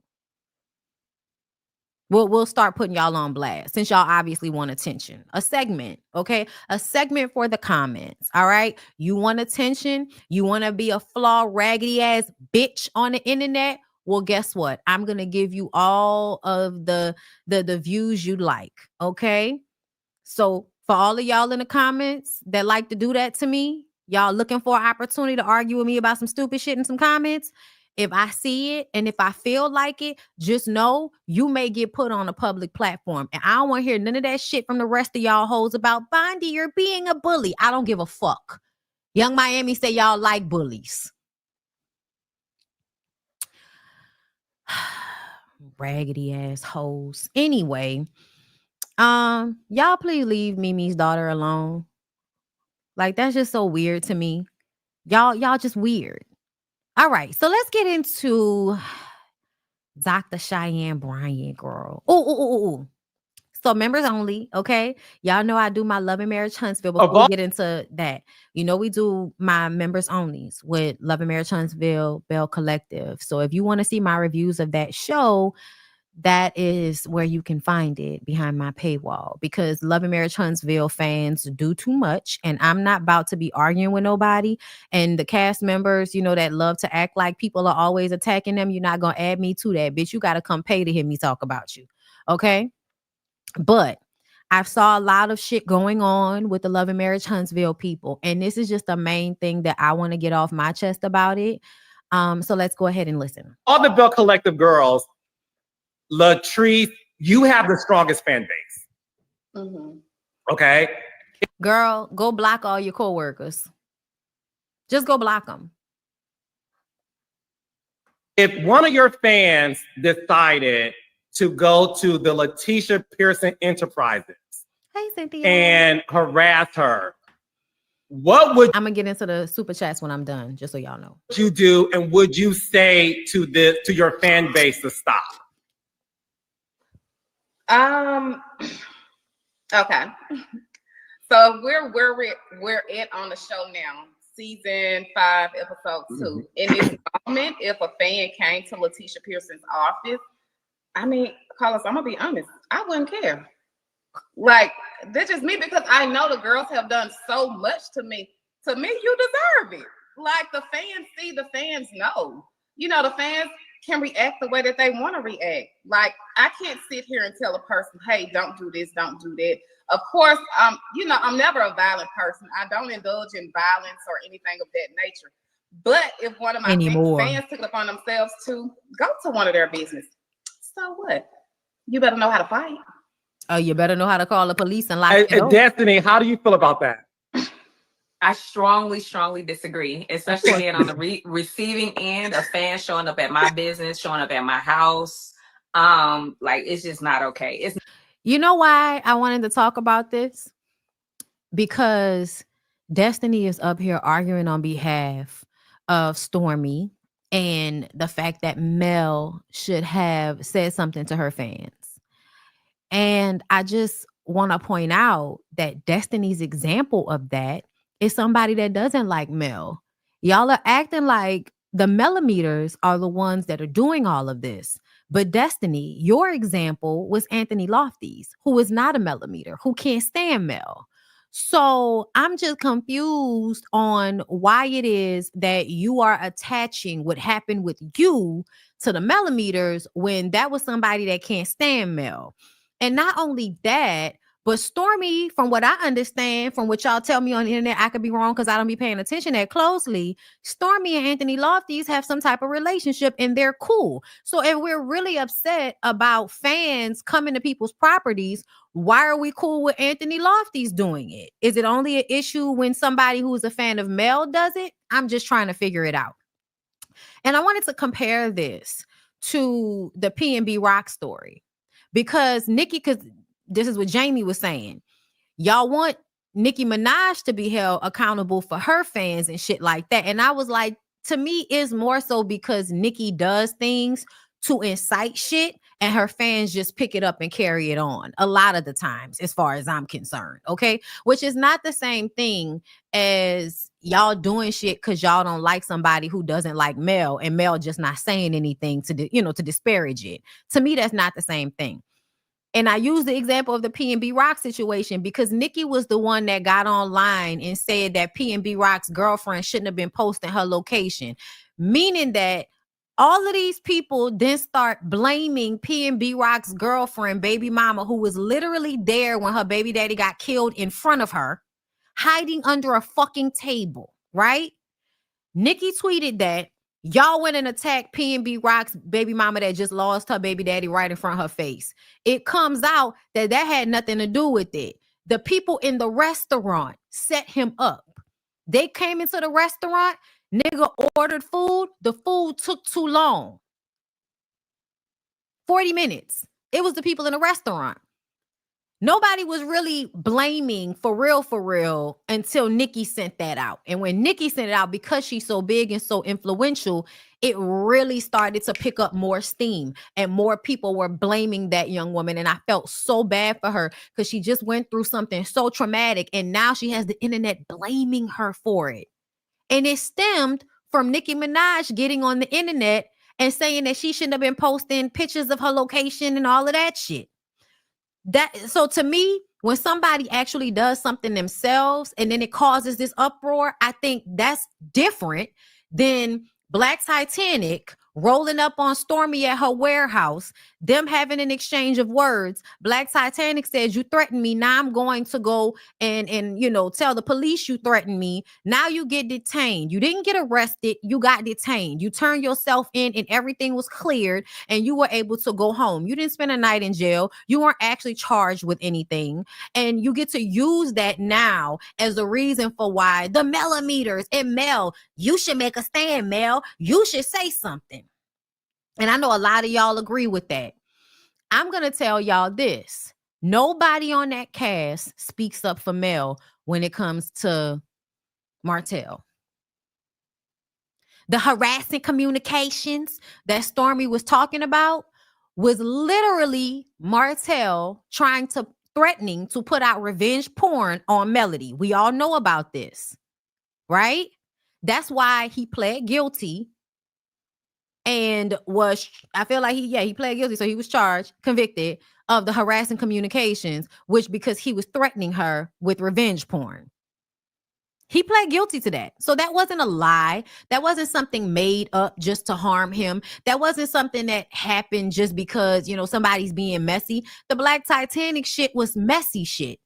Essentially, that lady came to your warehouse. I remember watching that video and I'm like, so you couldn't just go inside, close the door and call the police if you felt in fear?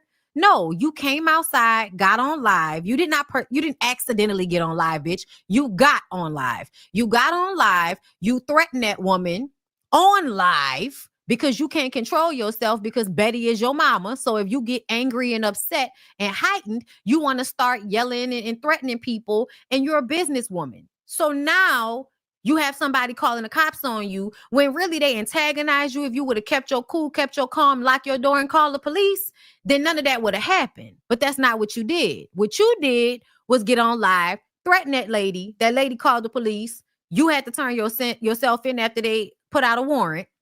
It was taken care of. It was dismissed. It was put to bed. Martell threatened to put out revenge porn through his side chick on Mel. Nobody on the show is talking about it. And you're using it and conflating it as if you're trying to blame Mel. Like, oh, because Mel said that Martell was harassing communications. Now her fans are saying, are saying that I'm harassing communications. Those are two totally different situations. Just because they have the same, little arrest heading does not mean those are the same situations. That's not the same situation. And to me, Melody has been dealing with domestic violence from Martell ever since they divorced. He has stolen money from her. That's financial abuse. He has threatened her. I feel like that's mental and emotional abuse. He has stalked her. That shit illegal. So there are a lot of things that have happened to Mel behind the scenes concerning Martell, and nobody on the show has spoke up about it and said it was wrong. And if anything, y'all have befriended him even more so after the fact. Stormy, you had no prior relationship with Martell, yet you met up with him, and we find out later on that you actually had a relationship with Ariane, which we had no idea about. So for me, if I'm Melody, no, I'm not speaking up for you, bitch, because nobody spoke up for me.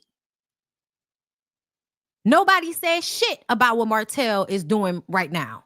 You're actually leaving that part out as you bring up harassing communication. You're leaving out the part that my baby daddy, my ex-husband, tried to post a video of me sucking his dick so he could make y'all think I was cheating on him.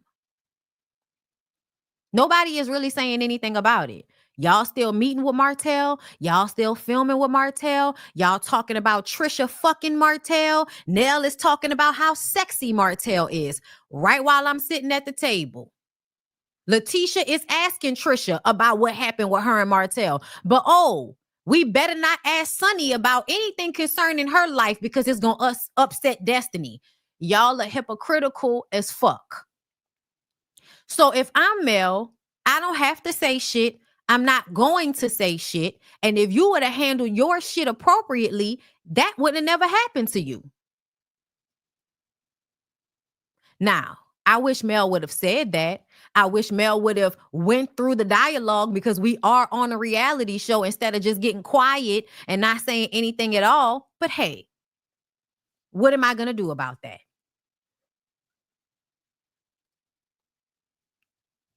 So for me, I'm glad Stormy left the show. Stormy, please continue to, be successful as a businesswoman like you've been doing. I think that's what you should do. But I do think you should have got your ass off this reality show. Because honestly, you weren't doing that much anyway. Besides, I guess, trying to become the queen bee because you're the other multimillionaire on the show. Girl, you don't have enough going on in your life. Your husband is boring, and I'm not saying that in a bad way. That's a good thing. In real life, it's a good thing that she doesn't have anything going on like that.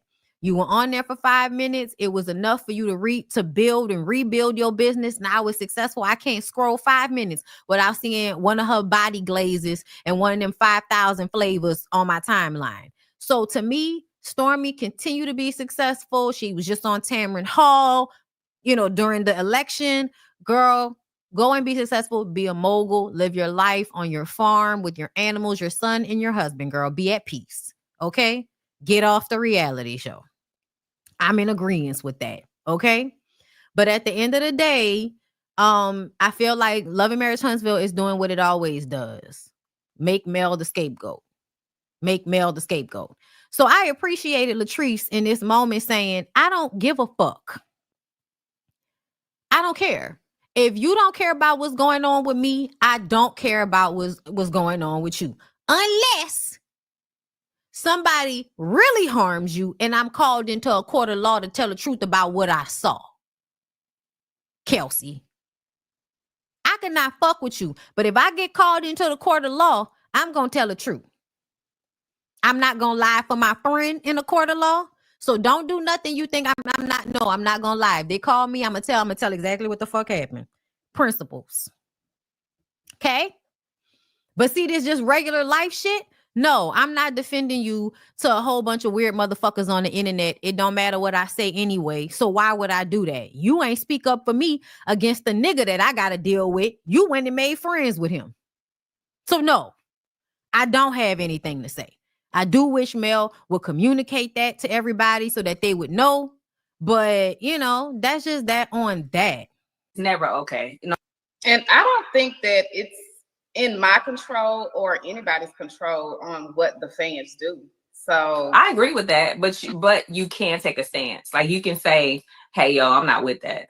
I thank you for supporting me. I appreciate you riding out for me, but let's be on the internet. But don't be at people's houses and their businesses. Like that's just not safe.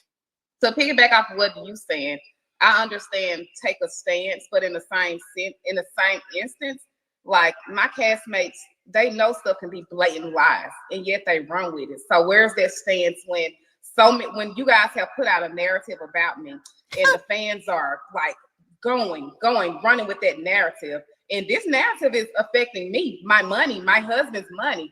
But you guys will not sit there and be like, well, hey, this is not true. So I have nothing, girl. And I'm going to have to say this, Latrice. Nobody's going to say it's not true because nobody believes that Cliff isn't abusing you in one way or another. I think a lot of y'all don't know what abuse is, and that's the huge part of the problem. If somebody is not blacking your eye or kicking you in the fucking stomach, you don't think it's abuse. But a nigga could literally tell you, I'm up here and you down here, and you don't see how that's abuse.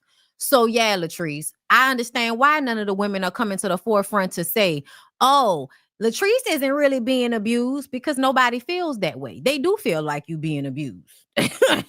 They just feel like, girl, if you gonna stay with him, I'm gonna mind my fucking business. But I'm absolutely not gonna come out and say that he's not abusive, because he's been abusive to us with the way he's talked to us. He's been verbally abusive. There are different types of abuse, people. Google it. But I just wanted to give my opinion on that. Fuck out of here. I ain't defending nobody. You ain't defend me, bitch. So what I'm defending you for? Now let's go ahead and get into Dr. Cheyenne. So first, Dr. Cheyenne read down the creepy crawler that is comedian Corey Holcomb. But I want to ask you about some internet rumors that I've seen. You know, Corey Holcomb said some things about you, about not having your degree and where you started off raw as I guess working in a strip club. Is any of that stuff true? You said you're not a real doctor. You said, yeah, you're not a real doctor. No, so I have 4 degrees. 3 are in psychology, 1's in Pan-African studies. My doctor degree is in You know who really doesn't have all those degrees? Umar. But y'all ain't nowhere saying he not a real doctor. I was in psychology. My master's in marriage and child therapy. All degrees are in psychology. Where this Corey Holcomb thing comes from is I was on a show 10 years ago when I think it was before I even had my doctorate degree. And Corey is used to being able to be very disrespectful to women and do his thing. He was on the show with him or was just... he was a guest on the show. I was co-hosting. Okay. He was a guest. And I drilled his ass, to be honest. It's on YouTube. People could, look at it. And I cut into him and I said, you seem like you are inferior to white men.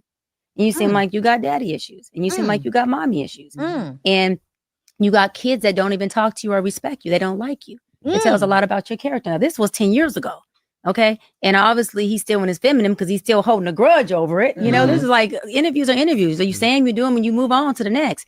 And so was very upset. And I feel like in that space, y'all could watch it. He was dumbfounded. Like usually he comes back with the, FUB, or he has something to say. Or he's, he got a mouth. He was really just like, a deer with headlights. He was just like, oh shit. Oh my God. My bad. The interview the person podcast we was on, everybody else was in there, was like, we've never seen Corey be this quiet.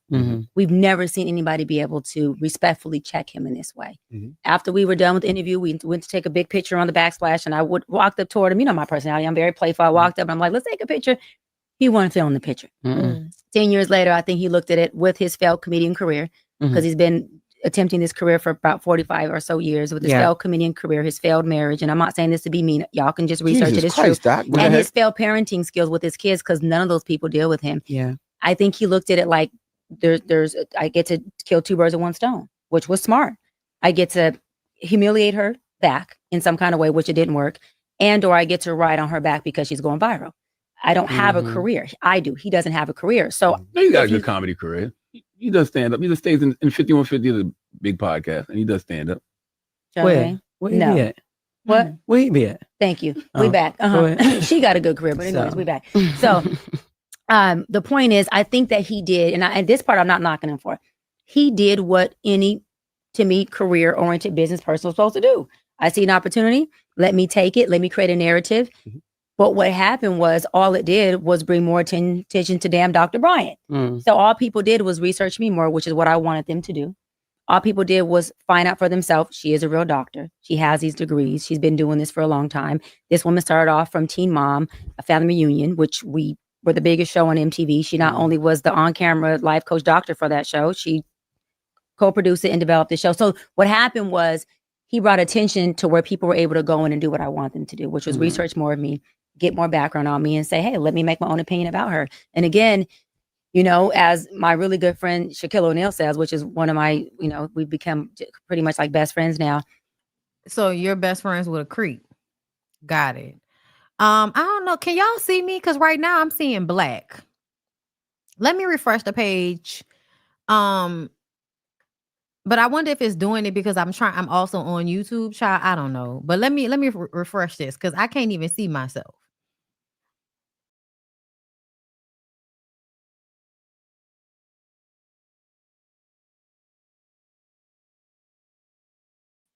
Okay. All right. I'm back, girl. Hey.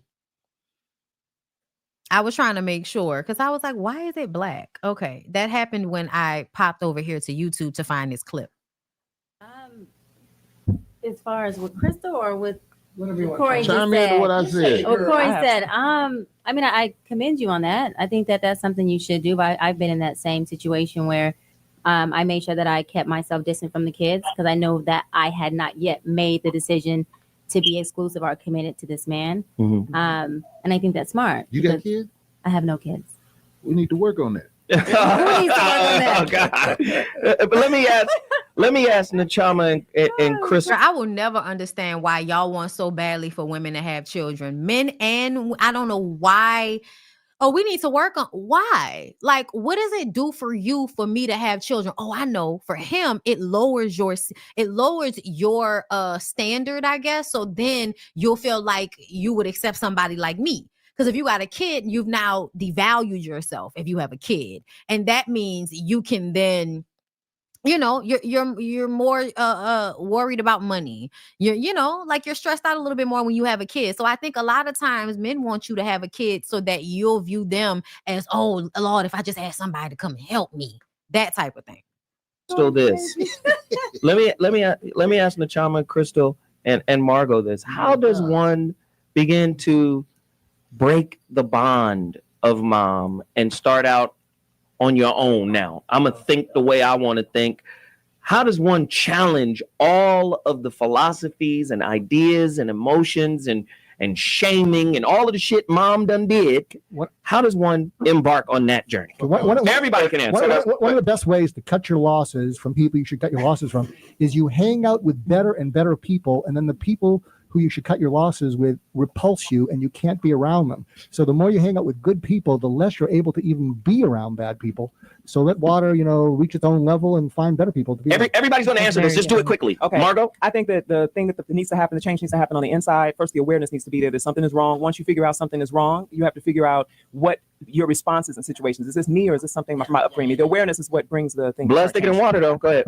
Have the balls to look at the choices you make directly compared to the choices that your mother made in given similar situations. That's hard to do.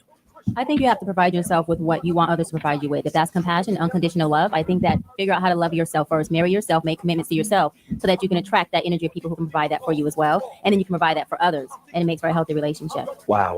Bobby? Corey, because I'm going to save you. You can rent a mother figure and always be around her, a mother figure that's doing a lot better than your mother, and let your mother see you around her a lot. That's how you do it. Oh, the jealousy is going. That only Bobby? Triangulation. That's a tool for narcissists and for people with low self-esteem. People with low self-esteem love to create, and I learned this recently, they really love to create triangulation. If they don't feel like they are worthy of you in some capacity, they will try to make you feel like there's somebody else that is more worthy. And then it'll make you feel like you need to work harder, then make them feel better. And then you lower yourself. That's basically what that is. And I feel like, no, if you ever make me feel triangulation, I am going to disappear like the fucking Simpsons into the bushes, bitch. I go. Lesson learned. Accept responsibility. Bobby, go ahead. Accept responsibility for your own self-determination. Wow, that's big. Nachama, give me one. You need to kill everybody's voices in your head. Ain't nobody got no business living in you. I don't care who they are. So, the moment that you turn your attention to your creative force inside of you and you start to listen to that and allow that to lead and guide you, then there's no need for you to be trying to figure out what to do with all these other people because they're no longer living inside of you, cluttering your thought processes or your connection with yourself spiritually. Mm-hmm. Wow. Listen, I got to take a quick break, but when I come back, I'm old Manischewitz. Very, very him. Right? And I wanted to question that, right?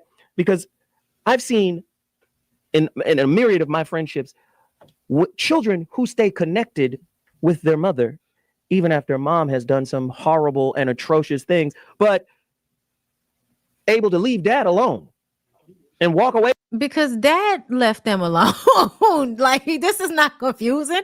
The mama is always there. Even though the mom may do, fucked up things or you don't like your mom was still there. Like, she still made sure that you had everything you needed for the most part. The man don't give a fuck whether you have what you need. That's why. The fuck are you talking about? Like, I couldn't just, like, for instance, my dad was an asshole to me. There were so many times where I just was like, you just really being a dick to me right now. But when it came time to be there for him when he was dying, I was there. I was there at the hospital when he had surgery. I was there on the weekends to spend time with him, because at the end of the day, that's what he did for me. He might have been an asshole to me, but he was there every day. My mama, she work on my nerves sometimes, but I'm not going to ever leave that lady out there in no type of way, because she would never leave me out there in no type of way. It's very simple. Away from dad, you understand what I'm saying? Based off of a program and a concept that was implanted in the child by the mother. So I was like, we gotta deal with this show. We got to deal with this topic. I love what Corey says. He says people are afraid to have particular conversations, and he's right. All right, let's Listen, get to him. He put on you because get you here. Because I feel like at some point, did Reed happen? Oh, that was when it. I tell you. That was it. Why she read it Parents' down there? growth. Because spiritually. Wow. Listen, I got to take a quick break. But when I come back, I'm going to get Crystal's thought on it too. We about to take off. When we come back, holla, finishing it up. Guys, because we look at it stereo children, right? I'm mad at your dad. So the nurturer, life giver in me doesn't give a damn about saying you. Look, I said the same thing. It must be all screen. But anyway, I guess we can't really find it, but that's all right. We saw, I guess some of the interaction, but I was looking for the interaction where she went in on his ass. They must have edited it out and reposted it. Anyway, y'all. But yeah, Corey Holcomb has already told y'all about himself. I don't care about anything he has to say about Dr. Bryant. And I just have the mentality that if I know a crunchy ass nigga will fuck a woman, I don't care about the way he wants to demean her, because essentially it's coming from a place of knowing that you want her and you can't have her. So you now have to break her down to size. Like, you have to break her down in some type of way to make her unattractive to you, because you are so attracted to her, and because you are probably hurt by the fact that she said something that makes you feel bad about who you are as a man, something that you probably didn't give a fuck about until a woman you wanted to fuck walked into the room. So I don't pay attention to men who speak down on women I know they want to fuck. I don't pay attention, because nigga, please. But yeah, that's what she said about Corey Holcomb. So now let's get into the situation with Jazzy. And I'm gonna tell y'all really aggravating the fuck out of me with the way y'all are responding to the Jazzy situation. VH1, does she have a show on y'all network? Because what the fuck? I want to hear what she had to say first, and then we'll go to the other shit, and then I'm gonna get out of here. Okay, y'all, my arm is hurting me so bad. Okay. Hold up. Questions in his household. Cam had a lot of stuff. He had a lot of different conversations he had to have with that woman. Mm-hmm. Whether she wants to come out on social media and wear the mask she's been wearing, that mask is off at home. Yeah. Cam said that, it affected his relationship with his first two baby moms and his current situation. Yeah. So you feel any remorse for that? Or? No. Yeah. Because I'm here to interrupt that pattern. No. Yeah. Like, the shit should have been interrupted a long time ago. I think that Jazz got herself into something that, one, she didn't understand that she was getting herself into. And I think she would love to backpedal if she could. A lot of women, especially Black women, stay because they don't want to be a product of a broken house. Yeah. And they don't want to be a single mom who wants to be a statistic. And it's not because he has. I would like for everybody to know everybody's a statistic of something. A statistic is merely a number. Okay, you are just a part of a group. You are a part of a number. The way they started using statistic in the 80s and the early 90s makes everybody see it as a negative. But essentially, I'm a part of a statistic of Black women who don't have children, who are married, who own homes and shit like that. I'm a part of that statistic. You can be a statistic that's a part of being a single mom. I don't see anything wrong with being a single parent. I don't know why everybody thinks, I'm a statistic. Man, get the fuck out of here. I would much rather be single and a single parent than to be in a marriage where I am unhappy or being mistreated for the sake of saving face. I don't give a fuck about saving face enough for all of that. Kids, it's because this man is not honoring you. Yeah. He's disrespecting you. And he's not only doing it privately, he's doing it publicly. He's not even allowing it to be pillow talk. Like, you have no respect at all for this woman who you not only have a child with, but you are in a relationship with. You're waiting for God to give you more kids. You have a woman at home. And this is the kicker. I want more. Now, And here's the kicker. Multiple women? What's the intent I of just this want or by God your to bring wife? him. I just want God to bring him. Oh, okay. And you have, Just so you just Because my point is this. you're sleeping with other women publicly Bring on your somebody else. platform for this woman to feel how? As long as I've been with Jazz, Jazz has not been the only person that I've had sex with. And I hate that I embarrassed her because no woman ever wants to admit that openly. All you're doing is self-projecting your brokenness and your pain. Women who have that agreement on both sides, it's just those of y'all that he can fuck whoever he want to fuck, and you bet not fuck nobody else. Yeah, y'all can keep lying. On this woman, in all of these 8 kids and these 3 other women, you are procreating broken houses. And let me go further. He also has a broken home with her, because a broken house and a broken home are 2 different things. No, it's not. No, it's not. Girl, what the fuck are you talking? A broken house and a broken home are 2 girl, listen. At the end of the day, the man not being there doesn't mean it's broken. The woman not being there doesn't mean it's broken. It is the quality of the childhood, the quality of the life. Is your home peaceful? Is it clean? Does your child have everything they need? Are you talking to them? Are you treating them well? Do they have to walk on eggshells in your household? Are they growing in a way that makes them feel self-assured? They're figuring out who they are, and they are solid in that. So when they go out into the world, nobody can, manipulate or confuse them as easily. To me, that's what, a lot of times the home not being broken is the people in it not being broken, regardless of who the people are. The idea that a home is, merely broken. We've had this conversation before. Hey, literally me, girl, I don't give a fuck. I don't give a fuck. The word broken, okay, means that the shit is not good. The shit is not okay. And I feel like having 2 people in a household doesn't necessarily mean that shit is not broken just because everybody's in the house together. That's just how I feel about it. Okay. Now let's discuss some things concerning Jazzy, because this is why I feel like the internet, y'all working on my nerves a little bit. So this was XO Nicole. Everything Cam Newton and Jasmine Brown have said about their unconventional relationship. Cam Newton: as long as I've been with Jazz, Jazz has not been the only person I've had sex with. There are times where I've openly had conversations, and this is why me and Jazz are growing in our relationship. Jazz allows me to speak to her, and we're able to have banter, whether it's uncomfortable banter or kicking shit banter. Banter sounds like an argument. It sounds like you don't give a fuck about her feelings, and she's just happy you're being honest with her, because then she can move in a way that protects herself. But I have to ask her, are you having unprotected sex with him? Because I wouldn't trust that he's always wrapping it up, since he's looking for more children and he's looking for somebody else to pull into this web. That means that there are women out there he may have unprotected sex with. Is he getting them tested first? Are y'all having those types of conversations? And let me be clear, I'm cool for whatever relationship you cool with, bitch, at the end of the day.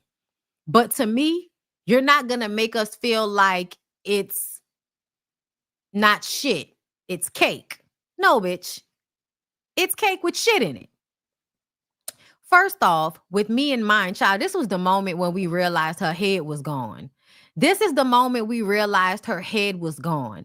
And I'm going to tell you what it was. Jazzy, as an artist, as a comedian, as an actress, was probably only around people, the highest she was going to go was Nick Cannon. You know what I'm saying? Like when we're talking about upper echelon. And, the most paid of the Black degeneracy is as high as Jazzy probably had gotten at that point. Being around Cam, do y'all see how in the background of this photo, you can't see not one Black person in the background of this photo? That means that she was brought somewhere that she feels like, oh, this is where the rich people are. He's brought me into this. Oh my God, I feel so grateful. And that's why she's looking at him like a fucking dodo bird.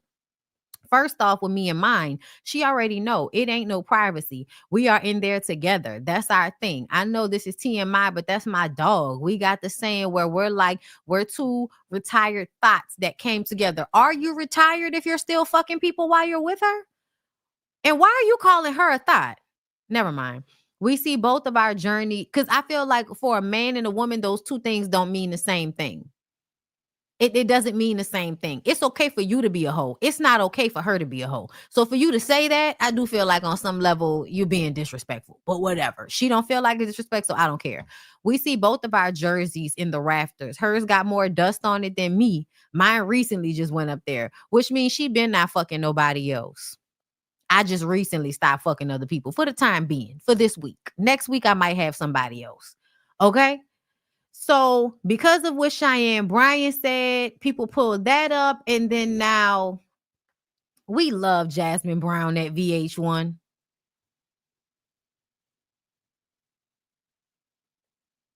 And the reason why I don't like this is because I feel like, so what is this supposed to do? Is this supposed to let the women know that no matter how dumb you look on the internet behind a man, there is always a corporation that's going to tell you, that's okay, girl. Keep looking dumb behind that man. We love you. Girl, what? I was so confused by this. You know what I'm saying? Like, what? Me when I know it's only up from here. You know what I'm saying? With the fake money on the ground. You know what I'm saying? Me when I hear negativity sitting there all pretty and everything. Gorgeous girl. Gorgeous.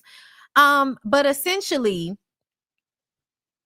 she's still being disrespected on a public scale and humiliated constantly in this relationship to the point that a fucking channel has to promote her and say, we love Jasmine Brown because they feel like people are dragging her. Now, here's the thing. Here's the thing. Did you post this because you feel sorry for her because she is in a relationship with Cam Newton? Or did you post this because you feel bad that so many other people feel bad for her? Because most people feel bad for Jazzy, even though this is a situation she put herself in. You know, $1 million nigga put that pressure on you. You know, y'all remember that. Okay? Telling us that we was dumb and we ain't know no better because our niggas ain't that rich. I don't want a nigga that rich. If that's how he look, that's how he talk, and that's how he treat me in public. I don't want a rich nigga. You can keep it, okay? I'll be the rich nigga. I don't need a rich nigga that bad, and this is what it look like, bitch. It's kind of a pile up. You feel like it's a pile up? I don't know, because I don't feel like, what have they been saying? You're dumb? He said most of the bad shit about her. And let's not forget, like, to me, it almost seems like VH1 is like, we know your man got you out there looking bad, so we gonna go ahead and send a, you know, I love you, girl, keep your head up type of message. But to me, why? She loved that nigga. She want to be with him. Why are we being patronizing to Jazzy? Jazzy wants to be with that nigga. She thinks that she has a better life now because she's with him. So I'm not doing none of that shit. Oh, wait, girl, no. No, I'm not doing none of that shit. I'm not doing none of that shit. You made commentary on how dumb bitches, like the bitch you are today, you made commentary on how dumb bitches like that are. And now we supposed to feel bad when we make commentary on how you look like the same dumb bitch you used to be talking about? Girl, I ain't doing all this with you. I am not doing all of this with you.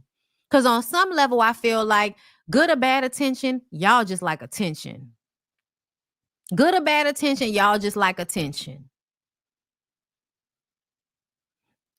And I just want to say to a lot of the young women out there, you have got to understand, if you don't have any real self-confidence and you come in contact with the rich bully, he's not going to just bully the people around y'all. He's going to bully you too. So understand that. Understand that. Cause Young Miami and them, oh, I just love me. I just love me a rich nigga that's a bully. Oh, he a bully. Oh, I love that.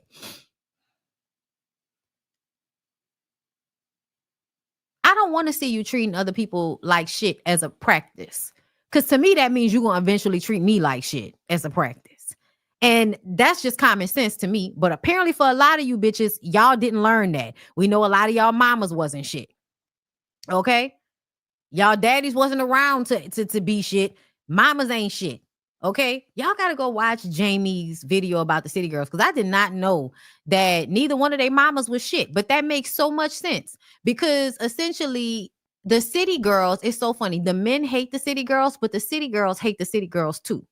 Like, the city girls are misogynistic women. They don't really like other women like that. They don't. They see other women as competition at every front, even each other, to the point that they let niggas infiltrate what they had going on and fuck it up because they don't like women. Young Miami probably don't like her mama that much, because your mama felt like stabbing somebody down to the mall and scamming was more important than being a parent to you. And JT mama was somewhere on drugs, leaving her with the daddy that, you know, wasn't really worrying about her because he had kids with another woman, and those kids seem to be more important. Okay. So at the end of the day, the city girls come from the young women out there whose mamas wasn't shit. And so they get it the best way that they can. And y'all niggas be out here mad at the city girls, but they're your equal counterpart, Lil Duval. All, you know what I'm saying? All of y'all men out there that hate women, the city girls that y'all hate so much, I don't know why, they're your counterpart. They don't like bitches neither. They don't like women neither. But you mad at them because they getting over on y'all with the coochie. They adopting your same mindset. You give me some money, I'll give you some coochie. The men have the same mentality. I'll give you some money, you give me some coochie. But then y'all get online and act like that's not what none of y'all doing. I ain't got time for that shit. Y'all support my girl either way. And I'm just gonna leave y'all with this. Respect yourself above everybody else. Respect yourself above a man. Respect yourself above your parents.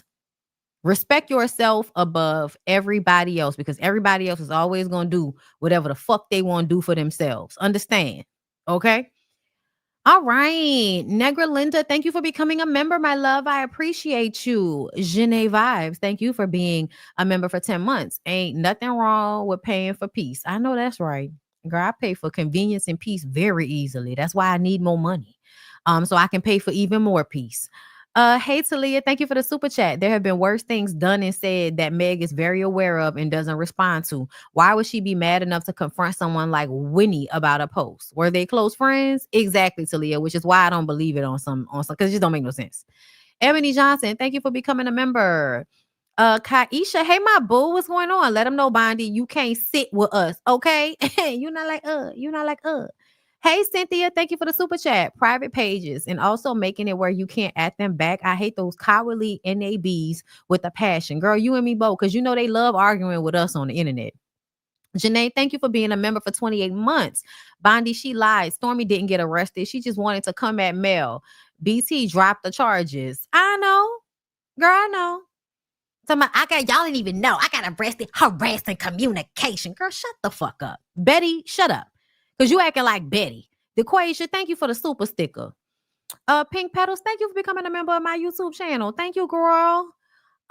Check the community page, all new members, for previous content that you may have missed. Okay.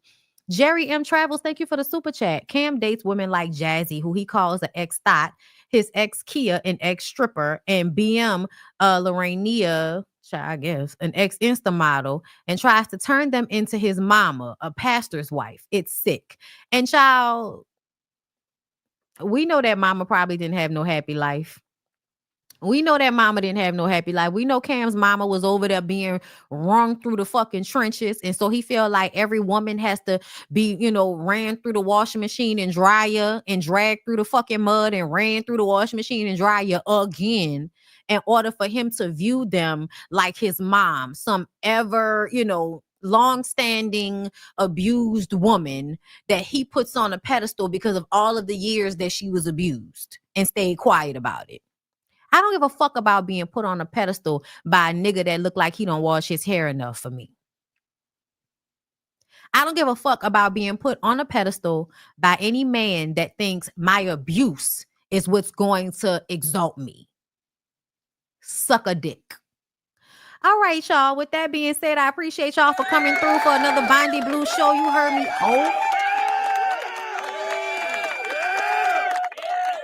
I hope y'all enjoyed, and I'll see y'all in the next one, okay? I need a massage, girl. Support my channel. Anywhere you go,